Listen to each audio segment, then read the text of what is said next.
Hello everyone, welcome to Vidyashree Academy. I hope you are doing well. Wish you happy Children's Day to all of you. आज children's day है, पंडित जवाहरलाल नेहरू जी का जन्मदिन जिसे हम बाल दिवस के रूप में मनाते हैं। बचपन जिंदगी का सबसे खूबसूरत वक्त, इसे संभालिए, संवारिए और सहेजिए। देखिए, जो हमारा बचपन होता है वो हमारी लाइफ का सबसे इम्पॉर्टेंट पार्ट होता है, क्योंकि उस बचपन में ना हमें अपने करियर की टेंशन रहती है, ना हमें अनेक प्रकार की चिंताएं रहती हैं। हम बस मस्त मौला होके अपने जीवन का आनंद आनंद लेते हैं। जिनकी याद में ये जवाहरलाल नेहरू जी, जिनके जन्मदिन के अवसर पर बाल दिवस के रूप में हम मनाते हैं, आज का दिन उन्होंने बच्चों के लिए समर्पित किया। तो ऐसे भारत के प्रथम प्रधानमंत्री पंडित जवाहरलाल नेहरू जी के बारे में कुछ तथ्य हैं जिन्हें जानना जरूरी है। इनका जन्म जो हुआ था वो आज ही के दिन 14 नवंबर को 1889 में हुआ था। ये इलाहाबाद में एक कश्मीरी पंडित के रूप में एक समृद्ध परिवार से थे। 1929 का जो लाहौर अधिवेशन हुआ था उसके पश्चात नेहरू जी बुद्धिजीवी तथा युवा नेता के रूप में उभरे। इन्होंने लंदन से अपनी पढ़ाई कंप्लीट की थी और वोटों की संख्या कम होने के बाद भी नेहरू जी स्वतंत्र भारत के पहले प्रधानमंत्री बने थे। ये बहुत ही गौरव की बात थी। आधुनिक भारत के निर्माता के रूप में नेहरू जी का व्यक्तित्व जाना जाता है, उनका विशेष योगदान है। बहुत सारी इनकी फेमस रचनाएं हैं, जैसे पिता का पत्र पुत्री के नाम, विश्व इतिहास की झलक, भारत की खोज एक बहुत ही महत्वपूर्ण कृति। यह कुछ महान रचनाएं थी पंडित जवाहरलाल नेहरू जी की। नेहरू जी की जो रचनाएं थी वो उन्होंने अधिकांश रचनाएं जो उनकी थी वो उन्होंने जेल में रहकर लिखी थी। और बच्चों से वो इतना अधिक प्यार करते थे कि उन्होंने अपना जो जन्मदिन था वो बच्चों के लिए बोला कि मेरा जन्मदिन बच्चों के बाल दिवस के रूप में मनाया जाए। और 27 मई 1964 की वो सुबह की घड़ी जब उनकी तबीयत खराब हुई और लगभग 2 बजे उनका देहांत हो गया। तो पंडित जवाहरलाल नेहरू जी, अगर आपने एमपीपीएससी का मेंस का सिलेबस देखा होगा तो उसमें पॉलिटिकल थिंकर के रूप में भी दिए गए हैं, और 2019 में भी जो थिंकर्स हैं उसमें नेहरू जी का नाम है। तो नेहरू जी के व्यक्तित्व के बारे में हमें बहुत अच्छे से उनके सामाजिक, आर्थिक, राजनैतिक अनेक प्रकार के विचारों के बारे में जानना चाहिए। यदि आप लोग चाहते हैं कि मैं इस पर एक सेपरेट लेक्चर बनाऊं तो आप प्लीज़ कमेंट बॉक्स में कमेंट कर दीजिएगा। चलिए, नेहरू जी का एक कथन है कि हमारे अंदर सबसे बड़ी कमी यह है कि हम चीज़ों के बारे में ज़्यादा बात करते हैं और काम कम। ये बिल्कुल सही बात है। ये हर किसी के साथ ऐसा होता है कि हम बहुत ओवर थिंकिंग करते हैं कि हमें ऐसा करना है, ऐसा करना है, ऐसा करना है। हम बातें तो बहुत करते हैं लेकिन उसका इम्प्लीमेंटेशन बहुत कम हो पाता है। तो हमें अपनी बातों को करते करते काम भी करना है। तो चलिए, आज हम इसी तरह से आगे बढ़ते हुए पढ़ना शुरू करते हैं। 14 नवंबर का दिन, आप लोगों को फिर से बाल दिवस की पुनः शुभकामनाएं। चलिए, राष्ट्रीय पक्षी दिवस। पहला क्वेश्चन है, राष्ट्रीय पक्षी दिवस जो है वो कब मनाया जाता है? तो राष्ट्रीय पक्षी दिवस हम मनाते हैं 12 नवंबर को। अब क्यों मनाते हैं? हर डे मनाते हैं, उसके पीछे कुछ ना कुछ रीज़न होता है। तो वर्ल्ड मैन ऑफ इंडिया के नाम से विख्यात हैं डॉक्टर सलीम अली। इनके बारे में जब मैंने एनवायरनमेंट से रिलेटेड जो पर्सनैलिटी का लेक्चर है उसमें डिटेल में पढ़ाया है। डॉक्टर सलीम अली एक ऐसे व्यक्तित्व जिन्होंने पक्षियों के लिए बहुत अधिक कार्य किया, इसीलिए इन्हें क्या कहा जाता है? फादर ऑफ ऑर्निथोलॉजी या वर्ल्ड मैन ऑफ इंडिया कहा जाता है। इनकी जो कर्मस्थली थी जहाँ पर इन्होंने कार्य किया था वो थी केवलादेव राष्ट्रीय उद्यान। केवलादेव राष्ट्रीय उद्यान कहाँ पर है? तो ये राजस्थान में स्थित है। ओके, जो पक्षियों का अध्ययन क्या कहलाता है? तो ये हमें बिल्कुल भी याद नहीं है, लेकिन हमें इतना पता है कि जो पक्षी हैं तो वो क्या करते हैं? वो उड़ते हैं। मतलब जो पक्षियों का अध्ययन है वो क्या कहलाएगा? ऑर्निथोलॉजी। ओके, अब आपको याद हो जाएगा कि पक्षियों का अध्ययन क्या कहलाता है।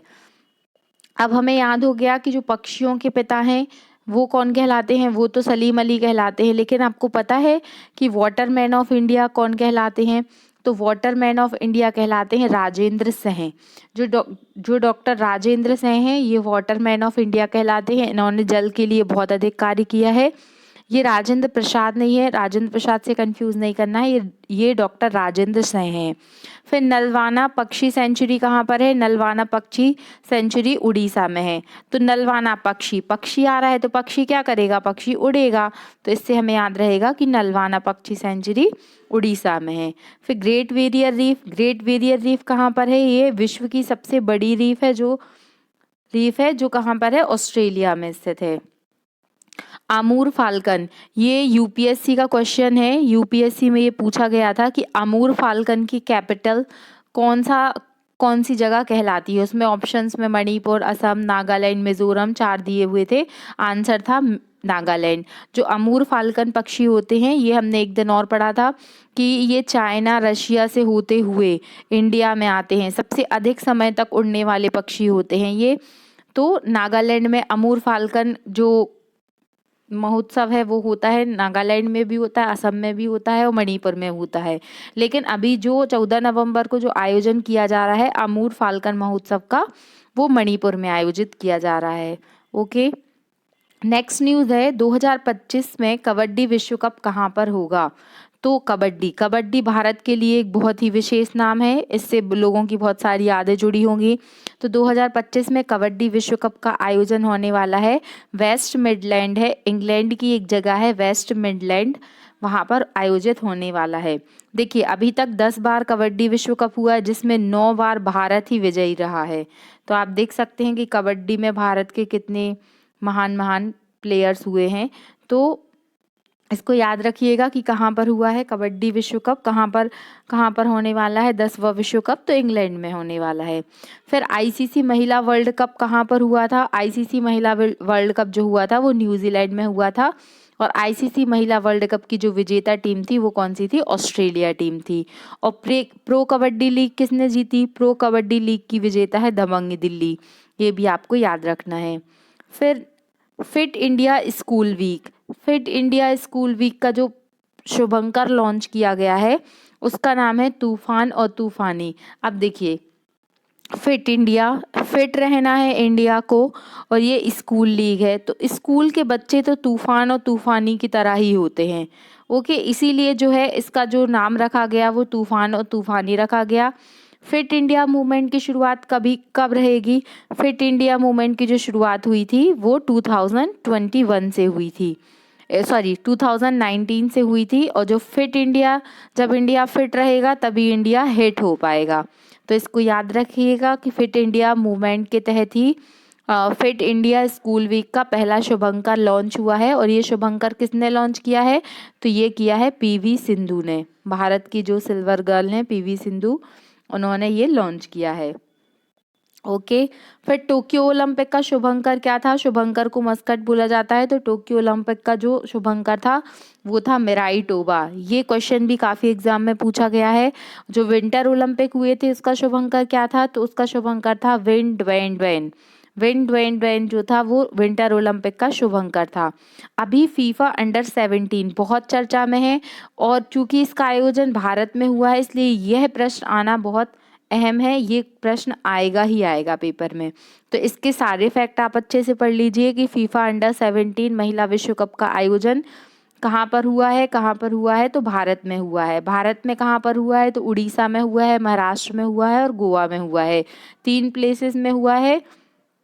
और इस आयोजन तो भारत में हुआ, लेकिन कौन सी टीम जीती है? तो इसमें स्पेन जीता है, किसको हरा के? कोलंबिया को हरा के। तो आपको याद रखना है कि स्पेन जीता है कोलंबिया को हरा के। फिर से रिपीट करते हैं, फीफा अंडर 17 विश्व कप का आयोजन कहाँ पर हुआ? भारत में हुआ। इसका शुभंकर ईवा था, स्पेन जीता है कोलंबिया को हराकर। आई होप आपको इतने पॉइंट समझ में आ गए होंगे। फिर ई कुंभ, ये क्वेश्चन बहुत अच्छा है, और यह प्रश्न जो अभी असिस्टेंट रजिस्ट्रार का एग्जाम होने वाला है उसमें भी आ सकता है, क्योंकि उसमें वेरियस टाइप के इंस्टीट्यूट दिए हैं टीचिंग से रिलेटेड। तो ई कुंभ से हमें कंफ्यूज नहीं होना है, इसका जो संबंध है वो कुंभ के मेले से कदापि नहीं है। मसलन इसका संबंध किससे है? तो इसका संबंध नॉलेज से है। इसमें जो के आता है कुंभ का जो के है, तो आपको के से याद रखना है, के फॉर नॉलेज। अब के फॉर नॉलेज क्या डोनेट कर रहा है यहाँ पर, क्या इंडिकेट कर रहा है? तो ये इंडिकेट करता है कि knowledge in multiple Indian language, जो इंजीनियरिंग की पढ़ाई होगी, जो इंजीनियरिंग की पढ़ाई होगी तो वो जो इंजीनियरिंग की पढ़ाई है वो हिंदी में होगी। Knowledge in multiple Indian language, ये 12 अनुसूचित भाषाओं में इंजीनियरिंग की किताबों को प्रकाशित किया जाएगा। और ये जो काम कर रहा है तो वो कौन काम कर रहा है, आपको हमेशा याद रखना है कि यदि कभी भी टेक्नोलॉजी से रिलेटेड जितनी भी संस्थाएं हैं, यदि वो कुछ भी कार्य कर रही हैं तो उसका जो जो हेड होगा, मतलब जो बॉडी ये सब काम कराएगी, तो वो है AICTI। What is the full form of AICTI? All India Council of Technical Education। All India council of technical education, जितनी भी टेक्नोलॉजी से रिलेटेड, जैसे इंजीनियरिंग है या टेक्नोलॉजी है या फिर जो भी टेक्निकल फील्ड से रिलेटेड जितने भी काम होंगे वो सब कौन कराएगा, वो AICTE कराएगा। क्योंकि यहाँ पर वो आपको ऑप्शन देगा। फॉर एग्जाम्पल यही क्वेश्चन हम बनाते हैं कि ई कुंभ पोर्टल का शुभारंभ किसने किया है। ओके, आपको फर्स्ट ऑप्शन मिलेगा UGC, सेकंड ऑप्शन आपको मिल जाएगा यहाँ पर शिक्षा आयोग, थर्ड ऑप्शन मिलेगा AICTI और फोर्थ ऑप्शन आपको कुछ भी दे देगा, नन ऑफ दीज। ओके, तो आपको याद रखना है, हम यहाँ पे कंफ्यूज भी हो सकते हैं। फॉर एग्जाम्पल अगर हमें नॉलेज भी पता है तो हम UGC पे पहुँच जाएंगे, बट आपको याद रखना है कि कभी भी यदि टेक्नोलॉजी से रिलेटेड कुछ पूछा जाता है तो इसकी जो बॉडी होगी जो इसको गवर्न करेगी वो होगी AICTE, all India council of technical education. Okay, फिर किसान मोबाइल ऐप, किसान मोबाइल ऐप किसने लॉन्च किया है, तो ये IIT रुड़की ने लॉन्च किया है। IIT रुड़की ने किसान मोबाइल ऐप बनाया है। IIT रुड़की ने कौन सा सुपर कंप्यूटर बनाया है, आपको ये कमेंट बॉक्स में लिखकर बताना है, ये मैं पहले याद करा चुकी हूँ। फिर लोकपाल ऐप का संबंध किससे है, तो लोकपाल ऐप का संबंध मनरेगा से है। दिशांक ऐप कहाँ पर है, दिशांक ऐप कर्नाटक में है और ये जो भूमि का रिकॉर्ड होता है उससे संबंधित है। सेबी ने भी एक मोबाइल ऐप लॉन्च किया था, यदि आपने सारथी ऐप का नाम सुना होगा, तो ये ऐप जो है वो किसने लॉन्च किया था, वो सेबी ने लॉन्च किया था। ओके, फिर भारतीय जैविक डेटा केंद्र का उद्घाटन कहाँ पर किया गया है, ये क्या है, भारतीय जैविक डेटा केंद्र, इंडियन बायोलॉजिकल डेटा सेंटर, इसका उद्घाटन फरीदाबाद में किया गया है। आपको ये याद रखना है। देश का पहला ग्रेन ATM, ग्रेन मतलब अनाज वाला ATM जो है वो कहाँ पर खुला है, तो वो हरियाणा के गुरुग्राम में खुला है। फिर गुरुग्राम क्यों बहुत अधिक फेमस है, इंडिया में एकमात्र ऐसा इंटरनेशनल ऑर्गेनाइजेशन है जिसका जो हेडक्वार्टर है वो गुरुग्राम हरियाणा में स्थित है, उसका नाम है ISA। What is the full form of ISA, international solar alliance. अंतर्राष्ट्रीय सोलर संगठन जो है उसका मुख्यालय गुरुग्राम हरियाणा में है और इसकी अध्यक्षता कौन करेगा, इसकी अध्यक्षता भारत करेगा। ओके, ISA कब बना था, अगर आपको पता है तो आप कमेंट बॉक्स में लिखकर बताइए। 41वां अंतर्राष्ट्रीय व्यापार मेले का आयोजन कहाँ पर किया जा रहा है। अब देखिए, अंतर्राष्ट्रीय व्यापार मेला मतलब इंटरनेशनली जो भी कॉमर्स से रिलेटेड चीज़ें हैं वो यहाँ पर होंगी। ये कब होगा, तो ये 14 नवंबर, चिल्ड्रंस डे से याद रखना है, 14 नवंबर से शुरू होगा और कब तक चलेगा, ये 27 नवंबर तक चलेगा। कहाँ पर होना है इसका आयोजन, इसका आयोजन होना है भारत की राजधानी नई दिल्ली में। और इसका उद्घाटन किसने किया था, जो वर्तमान में वाणिज्य मंत्री हैं पीयूष गोयल जी, उन्होंने इस मेले का उद्घाटन किया। इसकी थीम क्या है, इसकी थीम काफ़ी इंपॉर्टेंट है, इसको याद रखिए, vocal for local, local to global.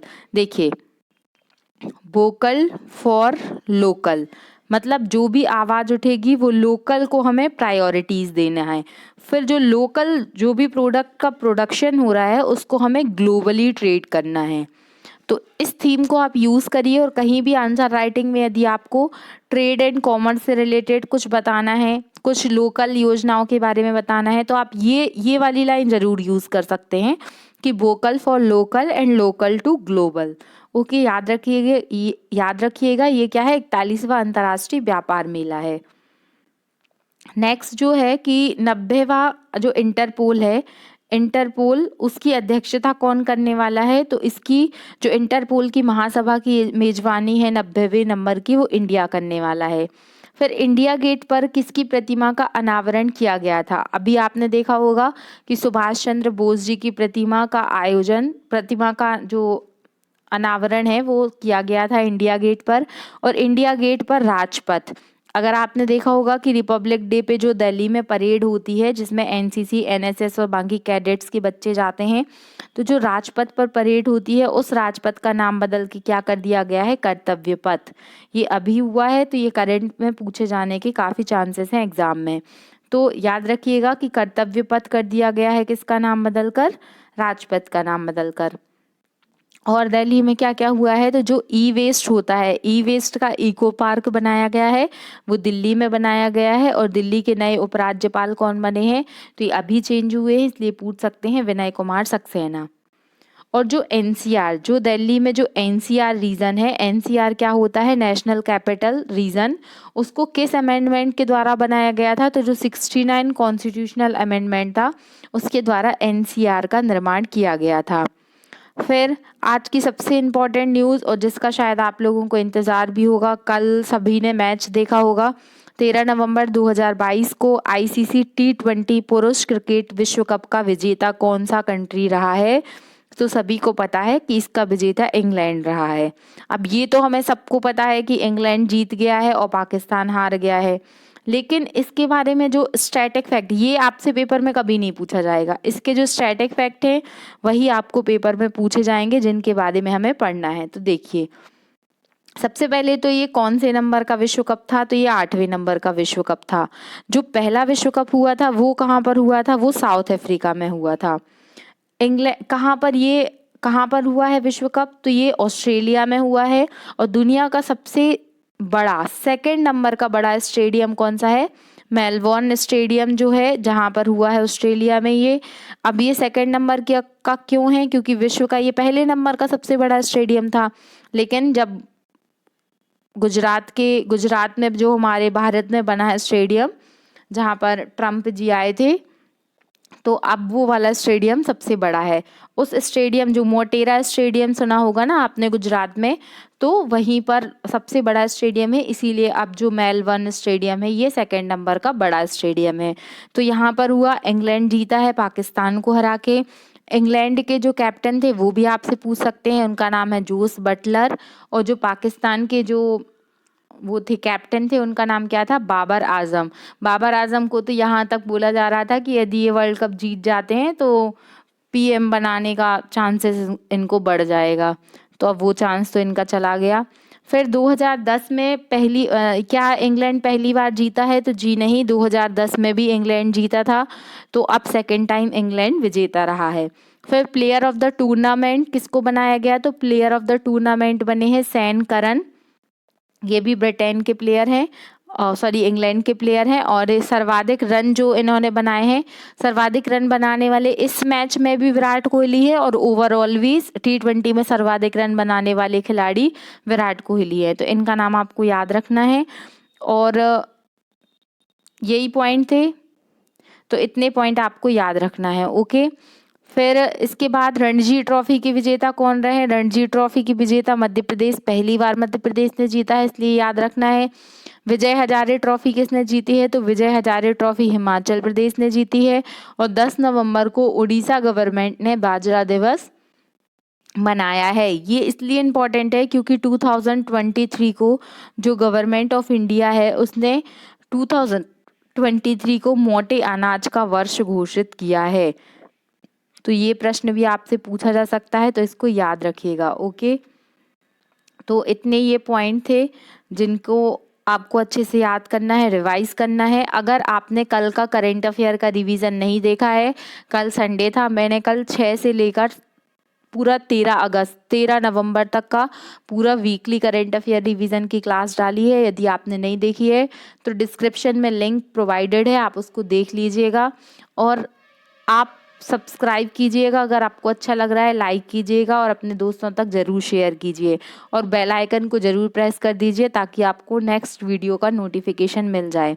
Okay, thank you so much. जय हिंद, जय भारत। देश की स्वतंत्रता के लिए अपने प्राणों की आहुति देने वाले वीर आदिवासी नेता एवं जननायक भगवान बिरसा मुंडा की जयंती पर सत सत नमन।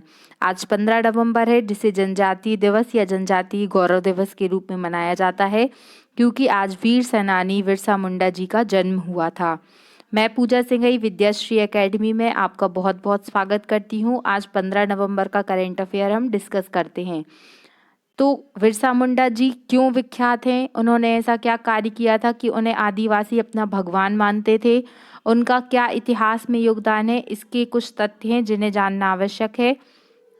उन्होंने अंग्रेजों के खिलाफ मोर्चा खोल दिया। 20 वर्ष की उम्र में एक युवा जिन्होंने अंग्रेजों से लोहा लेने की ठानी और अंग्रेजों को न केवल एक कड़ी टक्कर दी, बल्कि बता दिया कि आदिवासी जो हैं वो क्या कर सकते हैं अपनी ज़मीन के लिए, अपने जंगल के लिए, अपनी देश के लिए। तो उन्होंने 2 साल की उम्र में उनको जेल भी डाल दिया गया 2 साल के लिए, और फिर 1900 में उनको गिरफ्तार किया गया।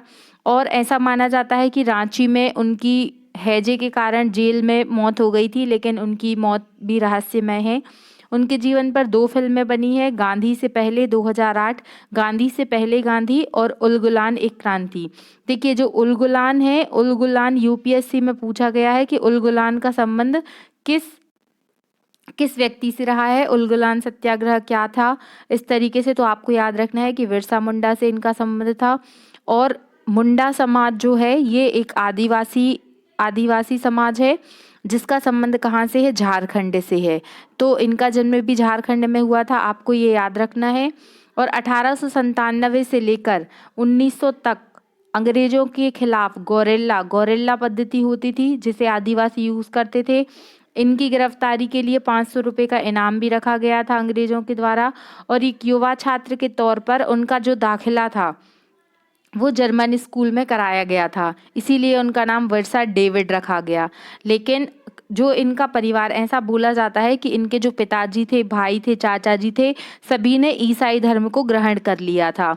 और बिरसा मुंडा जी को भी ईसाई धर्म ग्रहण कराया गया और ईसाई स्कूल में इनका एडमिशन कराया गया। लेकिन ये अपने कल्चर को नहीं भूलने वाले थे।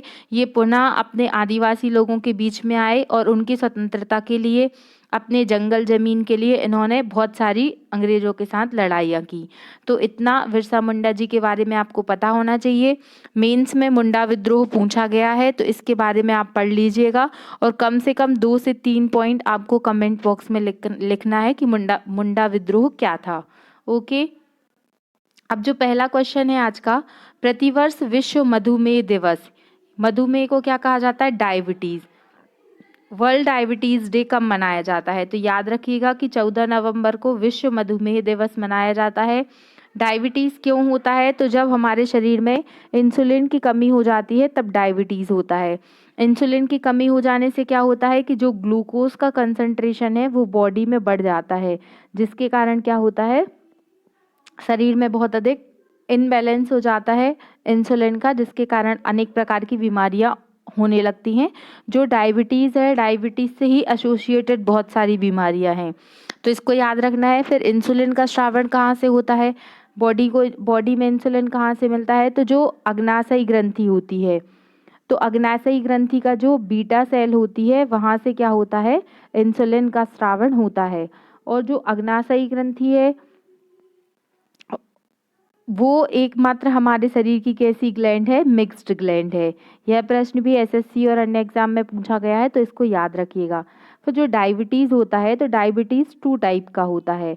जो डायबिटीज़ है, तो ये डायबिटीज़ 2 टाइप का होता है। 2 टाइप का कैसे होता है? एक होता है टाइप 1 और एक होता है टाइप 2। जो टाइप 2 होता है वो असंतुलित जीवन शैली के कारण होता है। यदि आपके उठने का, आपके सोने का, आपके खाने का, यदि आप फास्ट फूड खाते हैं, एक्सरसाइज नहीं करते हैं और आपका जो डेली रूटीन है वो टाइम टू टाइम नहीं है, तो उससे जो डायबिटीज़ टाइप 2 है उसके होने की आशंका बहुत अधिक बढ़ जाती है। तो इसको याद रखिएगा कि विश्व मधुमेह दिवस कब मनाते हैं? 14 नवंबर को मनाते हैं। इंसुलिन हार्मोन की कमी, ये हम पढ़ चुके हैं। फिर सबसे बड़ी ग्रंथि कौन सी है? अगर क्वेश्चन ऐसा आता है कि बॉडी में सबसे बड़ी ग्रंथि कौन सी है, तो आंसर होगा लिवर। आप इसको थायराइड मत लगाइएगा, क्योंकि वो एंडोक्राइन और एक्सोक्राइन में फिर अलग अलग डिवाइड किया गया है। फिर मास्टर ऑफ, देखिए ये तो हम बचपन से पढ़ते आए हैं कि मास्टर ग्लैंड किसे कहते हैं। मास्टर ग्लैंड पीयूष ग्रंथि को कहते हैं। लेकिन अब जो क्वेश्चन पूछा जाता है वो कंफ्यूज करने के लिए पूछा जाता है कि मास्टर ऑफ मास्टर ग्लैंड किसे कहते हैं। तो यहाँ पर आप कभी भी पीयूष ग्रंथि आंसर मत लगाइएगा। मास्टर ऑफ मास्टर ग्लैंड जो है वो कहलाती है हाइपोथैलेमस। इसको याद रखिएगा कि जो हाइपोथैलेमस है उसे क्या कहा जाता है? मास्टर ऑफ मास्टर ग्लैंड कहा जाता है। फिर फ्लाइट एंड फाइट हार्मोन किसे कहते हैं, मतलब कहाँ से निकलता है? लड़ो और भागो या लड़ो या उड़ो जो हार्मोन होता है वो जो एड्रिनल ग्लैंड होती है, तो एड्रिनल ग्लैंड के द्वारा ही क्या निकलता है? फ्लाइट एंड फाइट हार्मोन निकलता है। इसी को बोला जाता है एड्रिनल ग्लैंड को। ओके। फिर अभी कुछ दिन पहले यदि आपने करंट अफेयर पुराना वाला पढ़ा होगा, 2-3 दिन पहले हमने पढ़ा था कि प्रसार भारती के सीईओ कौन बने हैं। तो हमने मनोज करके कोई व्यक्ति थे, उनका नाम सुना था। लेकिन अब जो प्रसार भारती की नियुक्ति है तो उसके हेड जो बने हैं वो हैं गौरव द्विवेदी। इससे अधिक ये इम्पोर्टेंट है कि प्रसार भारती किस एक्ट के तहत बना था, तो 1997 में एक्ट आया था। इसके तहत प्रसार भारती की स्थापना हुई थी। प्रसार भारती में आप जो भी कार्यक्रम देखते हैं, चाहे वो आकाशवाणी के हों, चाहे दूरदर्शन के हों या फिर ऑल इंडिया रेडियो के हों, तो जो भी कार्यक्रम का निर्धारण होता है कि अब ये प्रोग्राम आएगा, फिर ये न्यूज़ आएगी, फिर ये सीरियल आएगा, वो सब जो कार्य करती है वो कौन करती है? वो प्रसार भारती करती है। फिर कुछ और अन्य महत्वपूर्ण नियुक्ति, जैसे राष्ट्रीय जो कांग्रेस है, भारतीय राष्ट्रीय कांग्रेस के नए अध्यक्ष कौन बने हैं? तो मल्लिका अर्जुन खड़गे जी बने हैं। इनको भी आपको याद रखना है। फिर नेक्स्ट क्वेश्चन है कि दक्षिण कावेरी वन्य जीव अभ्यारण्य जो 17वें नंबर का बना है वो कहाँ पर बना है? तो ये साउथ की बात कर रहे हैं। साउथ कावेरी में बना है कि वाइल्ड लाइफ सेंचुरी है। कौन से नंबर की है? 17वें नंबर की है। तो इसका जो मतलब ये जो बनी है ये बनी है तमिलनाडु में। तमिलनाडु में और कौन सा डैम है जो कावेरी नदी पर बना है और फेमस है? तो वो है मेट्टूर डैम। मेट्टूर डैम का नाम याद रखिएगा कि मेट्टूर डैम कावेरी नदी पर है और तमिलनाडु में स्थित है। फिर एक प्रश्न जो तमिलनाडु से हर एग्जाम में पूछा जाता है वो कौन सा है?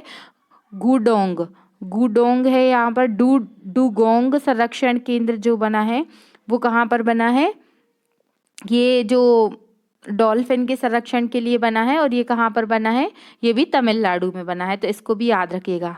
और रामसर साइड हम रोज डिस्कस करते हैं कि रामसर कहाँ का शहर था? तो ईरान का शहर था। और 2 फरवरी 1971 को जो सम्मेलन हुआ था, इसीलिए 2 फरवरी को क्या मनाया जाता है? वेटलैंड डे मनाया जाता है। आप बताइए, आप भारत में कितने वेटलैंड हैं? तो 75 वेटलैंड है, ये हम याद कर चुके हैं। और सबसे अधिक वेटलैंड, यदि 2022 के पहले ये प्रश्न पूछा जाता था तो आंसर था यूपी। लेकिन अभी न्यू वेटलैंड बने हैं, तो सबसे अधिक जो वेटलैंड है वो कहाँ पर है? तमिलनाडु में है। इसको भी याद रखिएगा। फिर 53वां टाइगर रिजर्व, यह भी हमने पढ़ा था कि 53वां जो टाइगर रिजर्व बना है वो कौन सा बना है? Ranipur tiger reserve. ये नोटिफाई है 53वां, इसको याद रखिएगा। फिर जो प्रश्न पूछे जाते हैं राष्ट्रीय उद्यान से, जैसे महात्मा गांधी राष्ट्रीय उद्यान की स्थापना कब की गई? कहाँ पर है महात्मा गांधी राष्ट्रीय उद्यान? तो अंडमान निकोबार में। इसको याद रखना है, ये प्रश्न पूछा गया है कि महात्मा गांधी राष्ट्रीय उद्यान कहाँ पर स्थित है? तो अंडमान निकोबार द्वीप समूह में राष्ट्रीय उद्यान महात्मा गांधी स्थित है। फिर जिम कार्बेट नेशनल पार्क जो था उसका नाम बदल के क्या कर दिया गया है? रामगंगा नेशनल पार्क कर दिया गया है। तो आपको रामगंगा भी पूछ सकता है, जिम कार्बेट भी पूछ सकता है कि जिम कार्बेट नेशनल पार्क कहाँ पर स्थित है? तो उत्तराखंड में स्थित है। ये भी याद रखना है। ओके। फिर जनवरी 2023 में वाराणसी व किसके बीच विश्व की सबसे लंबी नदी क्रूज सेवा का उद्घाटन हुआ है? इसे आप IMP मार्क कर लीजिए, आगे आने वाले एग्जाम में ये क्वेश्चन जरूर पूछा जाएगा और ये बहुत ही इंटरेस्टिंग है। देखिए, वाराणसी मीन्स यूपी और डिब्रूगढ़ कहाँ है? असम। तो यूपी से लेकर असम तक, वाराणसी से लेकर असम तक क्या होगा? एक 3200 किलोमीटर की क्रूज रहेगी जो पानी में ही चलेगी। इसमें क्या होगा कि एक क्रूज में 80 पर्यटक बैठ सकते हैं, और ये वाराणसी से लेकर डिब्रूगढ़ का तक जो सफ़र है वो 50 दिन में तय करेगी। एक तरीके से इसको चलता फिरता एक घूमने का बोल सकते हैं कि घूमने का केंद्र है। और ये वाराणसी में गंगा नदी और डिब्रूगढ़ में ब्रह्मपुत्र नदी। तो गंगा नदी से ब्रह्मपुत्र नदी तक पूरा ये क्रूज चलेगी। इसका नाम रखा गया है एमवी विलास। ओके, याद रखिएगा, एमवी गंगा विलास। अब क्वेश्चन इससे स्टैटिक फैक्ट में क्या पूछे जा सकते हैं कि national waterway 1 and national waterway 2। जो नेशनल वाटरवे 2 है सादिया से धुबरी, ये क्वेश्चन एमपीपीएससी पूछ चुका है प्रीलिम्स में। तो नेशनल वाटरवे 1 ये इलाहाबाद से हल्दिया तक चलता था, अब इलाहाबाद का नाम तो बदल के प्रयागराज कर दिया गया है। तो नेशनल वाटरवे 1 प्रयागराज से हल्दिया गंगा नदी पर है, और नेशनल वाटरवे जो 2 है वो सादिया से डुबरी ब्रह्मपुत्र नदी पर है। इसको आपको याद रखना है। फिर आज बहुत ही महत्वपूर्ण न्यूज़ है, आप एक भी न्यूज़ को स्किप मत करिए, ये एग्जाम में क्वेश्चन ज़रूर पूछे जाएंगे। मेजर ध्यानचंद खेल रत्न अवार्ड। मेजर ध्यानचंद खेल रत्न अवार्ड है वो खेलों के क्षेत्र में दिया जाने वाला सबसे जो उत्कृष्ट अवार्ड है वो यही है। 2022 में किसे दिए जाने की घोषणा की है?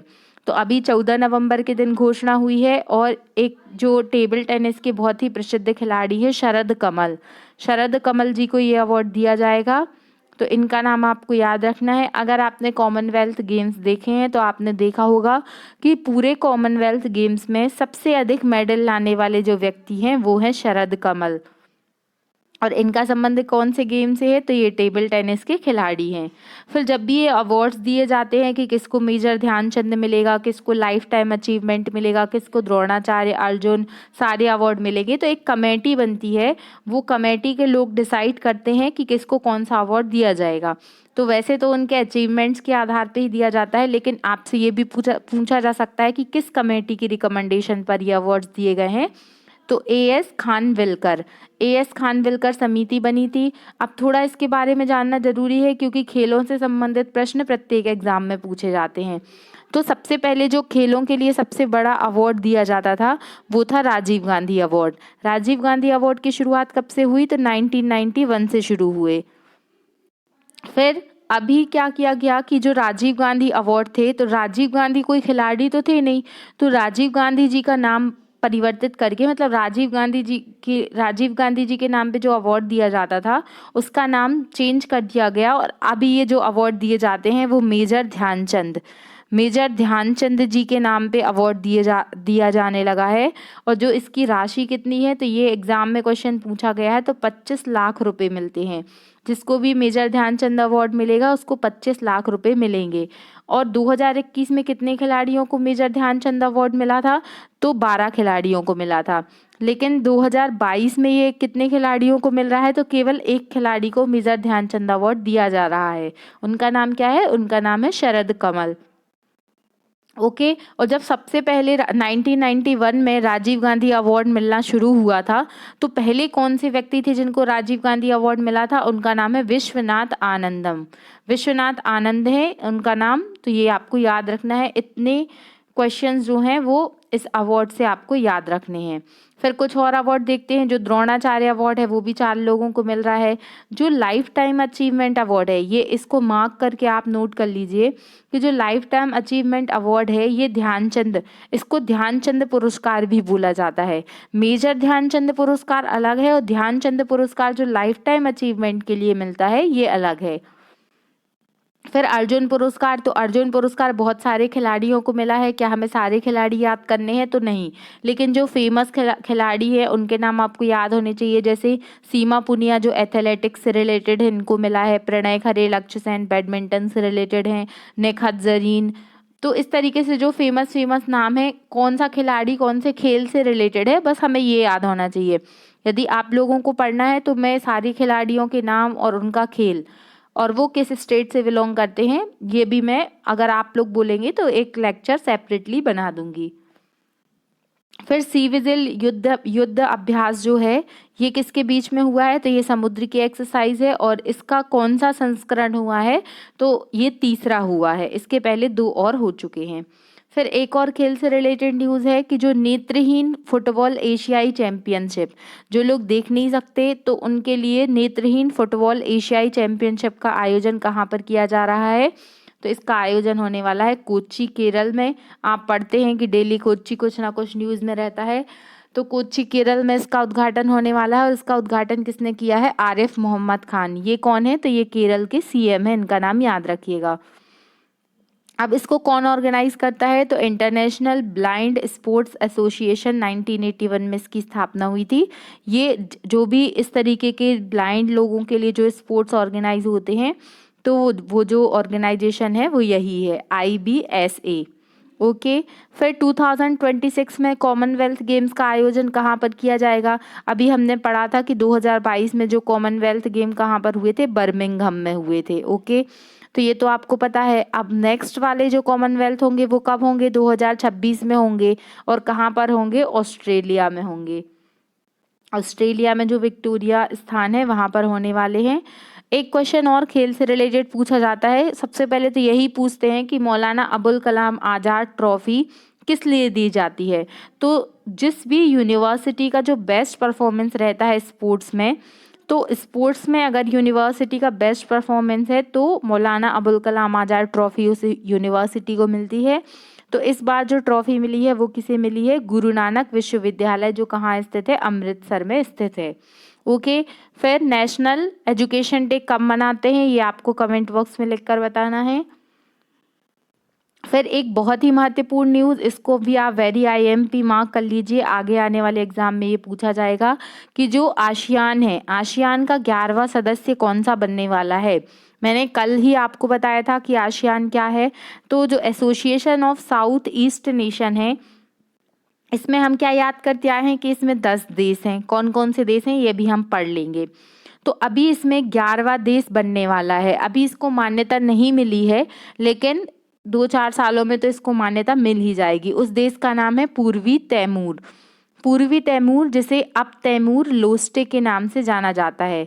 याद रखिएगा, तैमूर बस याद कर लीजिए आप कि वो 11वां सदस्य कौन सा बनने वाला है? तैमूर बनने वाला है।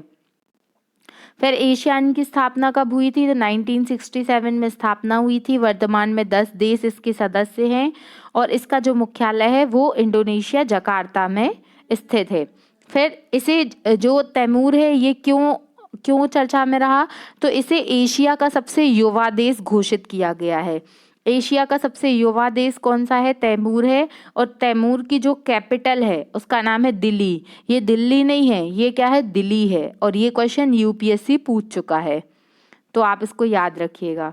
फिर ये हम देख लेते हैं कौन कौन से आसियान के सदस्य हैं। इनके नाम भी आपको हो सके तो आप याद कर लीजिए। Indonesia, Brunei, Philippines, Cambodia, Vietnam, Laos, Myanmar, Thailand, Singapore. ये क्या है? ये जो 10 सदस्य हैं ये आसियान समूह के मेंबर हैं। फिर देखिए यहाँ पर इस मैप में नहीं दिखाया है, इसमें देखिए इंडोनेशिया, ये इंडोनेशिया है और इंडोनेशिया के पास में है तैमूर लेस्टे। ये देखिए मैं जूम करके दिखाती हूँ आपको। ये जो देश है तैमूर लेस्टे, तैमूर, ये कौन बनने वाला है? ये जो आसियान है इसका 11वां मेंबर बनने वाला है। तो इसे आप याद कर लीजिएगा। ओके। फिर नेक्स्ट देखिए, एक चीज़ और इसमें समझने वाली है कि जो भारत है, भारत में जो, इसको हम रफ मैप बना लेते हैं। जो भारत में ये नॉर्थ ईस्ट वाला रीजन है, इस नॉर्थ ईस्ट वाले रीजन के डेवलपमेंट के लिए क्या किया गया? 1991 में एक पॉलिसी लाई गई जिसका नाम था look east nation, look east policy. पूर्व की तरफ देखो, ये लुक ईस्ट पॉलिसी लाई गई। कब लाई गई? 1991 में लाई गई। और फिर उसी के बाद इसी पॉलिसी के तहत 1992 में भारत और आसियान के संबंधों में एक अच्छा मोड़ देखने के लिए मिला। अभी भारत और आसियान के संबंधों के कितने साल हो गए हैं? 30 साल हो गए हैं। ये प्रश्न भी आपको याद रखना है। ओके। फिर जब मोदी जी की गवर्नमेंट आई 2014 में, तो इस पॉलिसी को चेंज किया गया। पॉलिसी वही थी, बस थोड़ा सा इसका नाम चेंज किया गया कि अब हमें सिर्फ पूर्व की तरफ देखना नहीं है। लुक ईस्ट की जगह इस पॉलिसी का नाम क्या किया गया? Act east. Act east policy, मतलब हमें केवल पूर्व की तरफ देखने से काम नहीं चलेगा, अब हमें पूर्व की तरफ काम करना पड़ेगा। तो act east policy look east को कन्वर्ट किया गया। तो ये आपको याद रखना है। फिर एक बहुत ही इंटरेस्टिंग न्यूज़ है, अगर आपने कल गूगल यूज़ किया होगा तो आपने देखा होगा कि गूगल का डूगल कुछ अलग प्रकार से था। तो गूगल फॉर डूडल 2022 एक कंपटीशन हुआ था, उस कंपटीशन के विजेता हैं श्लोक मुखर्जी। अब ये श्लोक मुखर्जी ने ऐसा क्या डूडल बना दिया कि इनको गूगल ने प्राइज़ दे दिया। इसका एक थीम रखा गया था कि 25 वर्ष बाद अपना भारत, 25 वर्षों के बाद हमारे भारत की क्या क्या किस तरीके का होगा भारत, क्या उसके आयाम होंगे। तो उसी के लिए कंपटीशन रखा गया था। तो वेस्ट बंगाल के कोलकाता शहर के एक व्यक्ति हैं श्लोक मुखर्जी, उन्होंने ये वाला गूगल का डूडल बनाया था जिसके लिए उनको अवार्ड मिला है। अब ये क्या सिंबल है, क्या ये शो करता है, तो इसे मैं बताती हूँ आपको।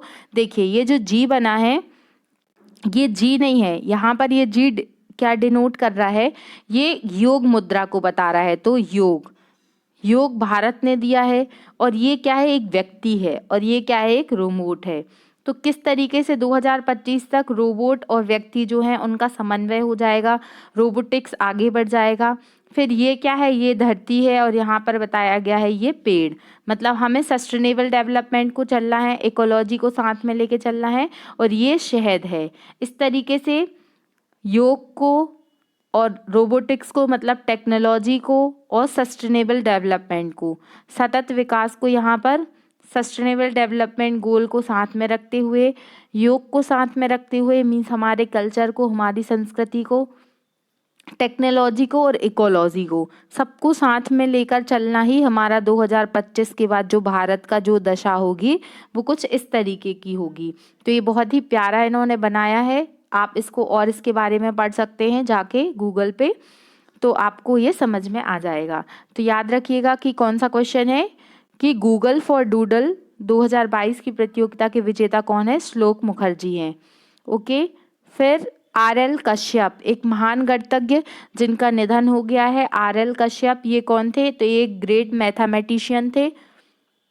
अब इन्होंने ऐसा क्या कार्य किया था कि इनका निधन हो गया और हम इनको पढ़ रहे हैं। तो जो 4 वेद हैं, पहले ऐसे व्यक्ति थे जिन्होंने इन चारों वेदों को इंग्लिश में ट्रांसलेट किया था। कौन कौन से 4 वेद हैं, ऋग्वेद, यजुर्वेद, सामवेद और अथर्ववेद। त्रिवेद के नाम से कौन कौन से वेद जाने जाते हैं, इसको आपको कमेंट बॉक्स में लिखकर बताना है। तो याद रखिएगा। फिर एक और निधन हुआ था जो अभी पेपर में पूछा गया था, GIF। तो सबसे पहले तो GIF का फुल फॉर्म आपसे पूछ सकते हैं। आपने देखा होगा व्हाट्सएप पर या अन्य सोशल मीडिया पर GIF आते हैं, जो ना तो फोटोग्राफ्स होते हैं और ना ही वीडियोस होते हैं। एक शॉर्ट, एक मेमोरी टाइप का रहता है जिसमें एक सिंबल जैसा रहता है, जो GIF के अंदर, लाइक जैसे आपने बोला गुड मॉर्निंग, तो ऐसा कुछ उसमें खुलता है, तो वही होता है GIF। तो ये GIF क्या है, इसका फुल फॉर्म क्या होता है, एक होता है graphic interchange format. Graphic interchange format जो होता है, इसके जो निर्माता थे उनका भी निधन हो गया है। तो इनका नाम है स्टीफन विलहाइट। इनका नाम भी आपको याद रखना है, स्टीफन विलहाइट है, जो कौन थे, GIF के इन्वेंटर थे। फिर पंडित शिव कुमार और भदन चौपारी, इन दोनों व्यक्तियों का निधन हुआ है। ये किस विधा से रिलेटेड थे, तो ये महान संतूर वादक थे, संतूर वादक थे, तो इनको भी याद रखना है। फिर आज का क्वेश्चन ऑफ द डे है कि ICC के अध्यक्ष कौन है। ये आप सभी को कमेंट बॉक्स में लिखकर बताना है, ICC के अध्यक्ष कौन है, ये आपको बताना है। ओके। तो ये आज के कुछ महत्वपूर्ण करंट अफेयर थे। आज कुछ ज़्यादा क्वेश्चंस थे, तो आप इसको थोड़ा अच्छे से पढ़ लीजिएगा, 1-2 बार रिवाइज कर लीजिएगा। ये जो PDF है मैं डिस्क्रिप्शन बॉक्स में प्रोवाइड कर दूंगी, तो आप उससे भी रिवाइज कर सकते हैं। Thank you so much. यदि आपको वीडियो अच्छा लगा है तो आप लाइक कीजिए, सब्सक्राइब कीजिए एंड अपने दोस्तों तक शेयर कीजिए, और बेल आइकन को प्रेस ज़रूर कर दीजिए ताकि आप तक नोटिफिकेशन पहुंच जाए। Thank you so much. जय हिंद, जय भारत। कुछ लोगों का सफल होने का सपना होता है, जबकि कुछ लोग सुबह उठकर उस पर काम करने में लग जाते हैं। ये पंक्तियां हैं मार्क जुकरबर्ग जी की। तो हमें अपने सपने को पूरा करने के लिए काम करना है और उसके लिए हमें पढ़ना पड़ेगा। हेलो, वेलकम, सुप्रभात, good morning to all of you. I hope you are doing well. आज हम पढ़ने वाले हैं 16 नवंबर का करेंट अफेयर, और मैं पूजा सिंह ही विद्याश्री एकेडमी में आप सभी का स्वागत करती हूँ। चलिए पढ़ना शुरू करते हैं। 16 नवंबर के करंट अफेयर में आज बहुत ही महत्वपूर्ण पॉइंट हैं। जिसमें सबसे पहला जो पॉइंट है वो है प्रतिवर्ष झारखंड राज्य की स्थापना दिवस कब मनाया जाता है? तो 15 नवंबर। ये डेट इंपॉर्टेंट है, 15 नवंबर याद रखिए। कल हमने डिस्कस किया था कि 15 नवंबर को कौन सा डे रहता है, जनजातीय गौरव दिवस रहता है। 15 नवंबर का ही वो दिन है जिस दिन झारखंड की स्थापना हुई थी, 15 नवंबर सन 2000। 28वां राज्य झारखंड बना था और किससे होकर अलग बना था? तो बिहार से अलग होकर बना था। झारखंड का जो दूसरा नाम है, मतलब झारखंड को वन भूमि भी कहा जाता है या इसे आदिवासियों की गृह भूमि भी कहा जाता है। यहाँ के जो सीएम है वो कौन है? हेमंत सोरेन जी यहाँ के सीएम है, इनको याद रखना है आपको। और झारखंड राज्य 15 नवंबर 2000 में बना था, 28वां राज्य था। और यहाँ के जो कल का दिन जिनकी याद में मनाया जाता है, बिरसा मुंडा। बिरसा मुंडा जी कौन थे? तो इन्हें आदिवासियों का जननायक या मसीहा कहा जाता है, धरती बाबा के नाम से ये जाने जाते हैं। इनका जन्म हुआ था 15 नवंबर 1875 को। मुंडा विद्रोह आपने हिस्ट्री में अवश्य पढ़ा होगा। और बिरसा मुंडा जी के नाम पर राउरकेला हॉकी स्टेडियम बन रहा है। कहाँ पर बन रहा है? उड़ीसा में। तो ये भी आपको याद रखना है, स्पोर्ट्स से रिलेटेड न्यूज़ में ये पूछा जा सकता है। ओके, फिर झारखंड क्यों चर्चा में रहता है, क्या क्या झारखंड में हुआ है? तो जैसे जो क्वेश्चन हर एग्जाम में आता है, आयुष्मान भारत योजना, तो इसकी शुरुआत 23 सितंबर 2018 को कहाँ से हुई थी? झारखंड से हुई थी, रांची जो झारखंड की राजधानी है। तो याद रखिएगा आप कि 23 सितंबर 2018 को आयुष्मान भारत योजना की शुरुआत रांची से हुई थी। जो बेतला राष्ट्रीय उद्यान है वो भी झारखंड में है और पलामू टाइगर रिजर्व भी झारखंड में है। बोकारो स्टील प्लांट की स्थापना किस 5 ईयर प्लान के द्वारा हुई थी? ये आपको कमेंट बॉक्स में लिखकर बताना है। बोकारो स्टील प्लांट कहाँ स्थित है? ये भी झारखंड में स्थित है। तो ये आज की पहली न्यूज़ थी। दूसरा जो मुद्दा है वो भी बहुत महत्वपूर्ण है कि अभी आपको पता होगा कि कोप 17 का आयोजन चल रहा है। कहाँ पर चल रहा है? मिस्र में चल रहा है। तो ये हम डेली डिस्कस करते हैं। तो अभी क्या हुआ है, 14 नवंबर 2022 को पर्यावरण व वन और जलवायु परिवर्तन मंत्रालय ने यूएनडीपी के सहयोग से, यूएनडीपी क्या है? यूनाइटेड नेशन डेवलपमेंट प्रोग्राम, संयुक्त राष्ट्र विकास कार्यक्रम के द्वारा, मतलब दोनों ने, पर्यावरण वन मंत्रालय ने और यूएनडीपी ने दोनों मिलकर एक प्रोग्राम शुरू किया है जिसका नाम है इन अवर लाइफ टाइम प्रोग्राम की शुरुआत कहाँ से हुई है? तो जहाँ पर कोप 17 हो रहा है, मिस्र। याद रखिएगा, मिस्र काहिरा में इसकी शुरुआत हुई है। अब हमें कोप की हिस्ट्री पता होनी चाहिए कि सबसे पहले तो ये पता होना चाहिए कि what is the full form of COP. COP होता है conference of party. Conference of party जो होता है ये कोप होता है जिसमें सम्मेलन होता है। तो सबसे पहला जो सम्मेलन हुआ था, कोप 1 हुआ था, वो हुआ था 1995 में। कहाँ पर हुआ था? बर्लिन जर्मनी में हुआ था। कोप 26 कब हुआ था? जो लास्ट ईयर हुआ था, ग्लासगो में हुआ था। यहाँ पर एक प्रोग्राम लॉन्च किया गया था, लाइफ। अगर आपको इसका फुल फॉर्म पता है तो आप कमेंट बॉक्स में लिखकर बताइए। कोप 27 कहाँ पर हो रहा है? मिस्र में हो रहा है। और कोप 21 जिसे पेरिस कॉन्फ्रेंस के नाम से जाना जाता है, ये बहुत चर्चा में रहा था, इसके बारे में आपने जरूर पढ़ा होगा।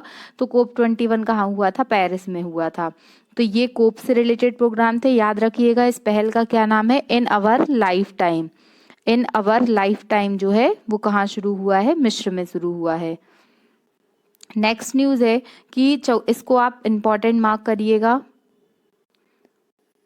14 नवंबर को, कल हमने करंट अफेयर में पढ़ा था कि 14 नवंबर के दिन क्या हुए थे? अर्जुन पुरस्कार, मेजर ध्यानचंद पुरस्कार और जो भी एथलेटिक्स के पुरस्कार दिए जाते हैं खेलों से संबंधित, वो सभी दिए गए थे। तो 14 नवंबर को जो एथलेटिक्स ओलंपिक संघ है, एथलेटिक ओलंपिक संघ के एथलीट आयोग के 10 सदस्य चुने गए हैं। मीन्स ये एथलेटिक ओलंपिक संघ का एक एथलीट आयोग है जिसमें जो 10 खिलाड़ी हैं उनके नाम शामिल किए गए हैं, इनको एज अ मेंबर चुना गया है। तो हमसे ये नहीं पूछा जाएगा कि कौन कौन से खिलाड़ी चुने गए, लेकिन यहाँ पर स्टैटिक पार्ट में ये क्वेश्चन जरूर पूछा जा सकता है कि कौन सा खिलाड़ी किस खेल से संबंधित है। और ये बहुत ही चर्चित खिलाड़ी हैं जिन्होंने अपना सर्वश्रेष्ठ प्रदर्शन दिया है। तो इनको हम पढ़ते हैं कि कौन सा खिलाड़ी कौन से संबंधित हैं। और ये जो 10 खिलाड़ी हैं यही वो खिलाड़ी हैं जो इसमें एज अ मेंबर चुने गए हैं। सबसे पहला नाम है मैरी कॉम। जो 6 बार वर्ल्ड चैंपियनशिप जीत चुकी हैं और सर्वाधिक बार। तो एमसी मैरी कॉम का संबंध किस खेल से है? बॉक्सिंग से है। फिर मीराबाई चानू ये वेट लिफ्टर हैं, इनका नाम आपने सुना होगा, इनका प्रदर्शन बहुत अच्छा रहा था वेट लिफ्टिंग में। फिर गगन नारंग क्या है? इनका संबंध शूटिंग से रिलेटेड है। शरत कमल, मोस्ट इम्पोर्टेंट लगा लीजिए इसको, क्योंकि शरत कमल जो है उनको मेजर ध्यानचंद पुरस्कार मिला है, जो केवल एकमात्र खिलाड़ी हैं 2022 में जो मेजर ध्यानचंद पुरस्कार के लिए सिलेक्ट हुए हैं। और शरत कमल का संबंध किस खेल से है? तो ये टेबल टेनिस के बहुत ही उम्दा खिलाड़ी हैं। फिर रानी रामपाल का संबंध हॉकी से है। अभिनव बिंद्रा शूटिंग से रिलेटेड है, इनका नाम आप डेफिनेटली जानते होंगे। फिर सरदार सिंह जो है ये हॉकी टीम के जो कोच थे, हॉकी टीम के जो कैप्टन थे वो भी सरदार सिंह थे, तो सरदार सिंह का संबंध हॉकी से है। और भवानी देवी तलवारबाजी खेलती हैं। तो ये नाम आपको याद रखना है कि कौन सा खिलाड़ी कौन सा खेल खेलता है। एक दो बार पढ़ेंगे तो आपको डेफिनेटली याद हो जाएगा। फिर एक और टोक्यो ओलंपिक से प्रश्न जो पूछा गया था, टोक्यो ओलंपिक में सिल्वर मेडल प्राप्त करने वाले कितने खिलाड़ी थे? तो इसको कैसे याद कर सकते हैं आप? आपने गाना सुना होगा 1 2 का 4। तो 1 2 का 4 मीन्स टोक्यो ओलंपिक में टोटल इंडिया ने 7 मेडल जीते थे। तो 1 2 का 4 से हमें याद रहेंगे कि 1 जो है वो गोल्ड है, जो 2 मेडल हैं वो हमें सिल्वर में मिले थे, और जो 4 मेडल हैं वो ब्रॉन्ज मिले थे। तो अब आप कभी भी नहीं भूलेंगे यदि आपको 1 2 का 4 याद है कि कितने गोल्ड थे, कितने सिल्वर थे और कितने कांस्य थे। तो जो गोल्ड मेडल मिला था उस सभी को पता है कि गोल्ड मेडल किसको मिला था। अगर आपको नहीं पता है तो भी आप सर्च करके बताइए कि टोक्यो ओलंपिक में एकमात्र गोल्ड मेडल किसने जीता था। जो 2 सिल्वर मेडल जीते थे वो जीते थे रवि दाहिया कुश्ती से रिलेटेड है, और दूसरा नाम है मीराबाई चानू वेट लिफ्टिंग से रिलेटेड है। ये दोनों नाम आपको याद रखना है। फिर नेक्स्ट जो क्वेश्चन है वो है कौन सा देश अंडर 19 पुरुष T20 वर्ल्ड कप 2024 में मेजबानी करने वाला है? देखिए, अब ये क्वेश्चन क्रिकेट से रिलेटेड है। अंडर 19 पुरुष T20 वर्ल्ड कप होने वाला है 2024 में, कहाँ पर? श्रीलंका में। तो अब एक क्वेश्चन ये भी आपके दिमाग में आना चाहिए कि ये तो अंडर 19 पुरुष T20 वर्ल्ड कप है, क्या ऐसा कोई T20 वर्ल्ड कप महिलाओं के लिए भी होने जा रहा है? तो हाँ, पहली बार हो रहा है, इसलिए जब भी कोई चीज़ पहली बार होगी तो वो पेपर में ज़रूर पूछी जाएगी। अंडर 19 T20 वर्ल्ड कप जो है वो महिलाओं का पहली बार होने वाला है साउथ अफ्रीका में, और कब होगा? 2023 में होगा। और जो पुरुषों का होने वाला है वो कहाँ पर होने वाला है? 2024 में श्रीलंका में होने वाला है। लेकिन यदि आपसे क्वेश्चन ऐसा पूछा जाता है कि 2023 में जो वनडे का वर्ल्ड कप होने वाला है वो कहाँ होने वाला है? वो हमारे प्यारे भारत में होने वाला है, तो इसको याद रखिएगा।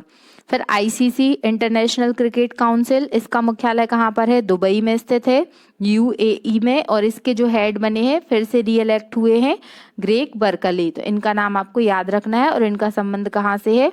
अगर आपको ये पता है तो आपको ये भी कमेंट बॉक्स में लिखकर बताना है।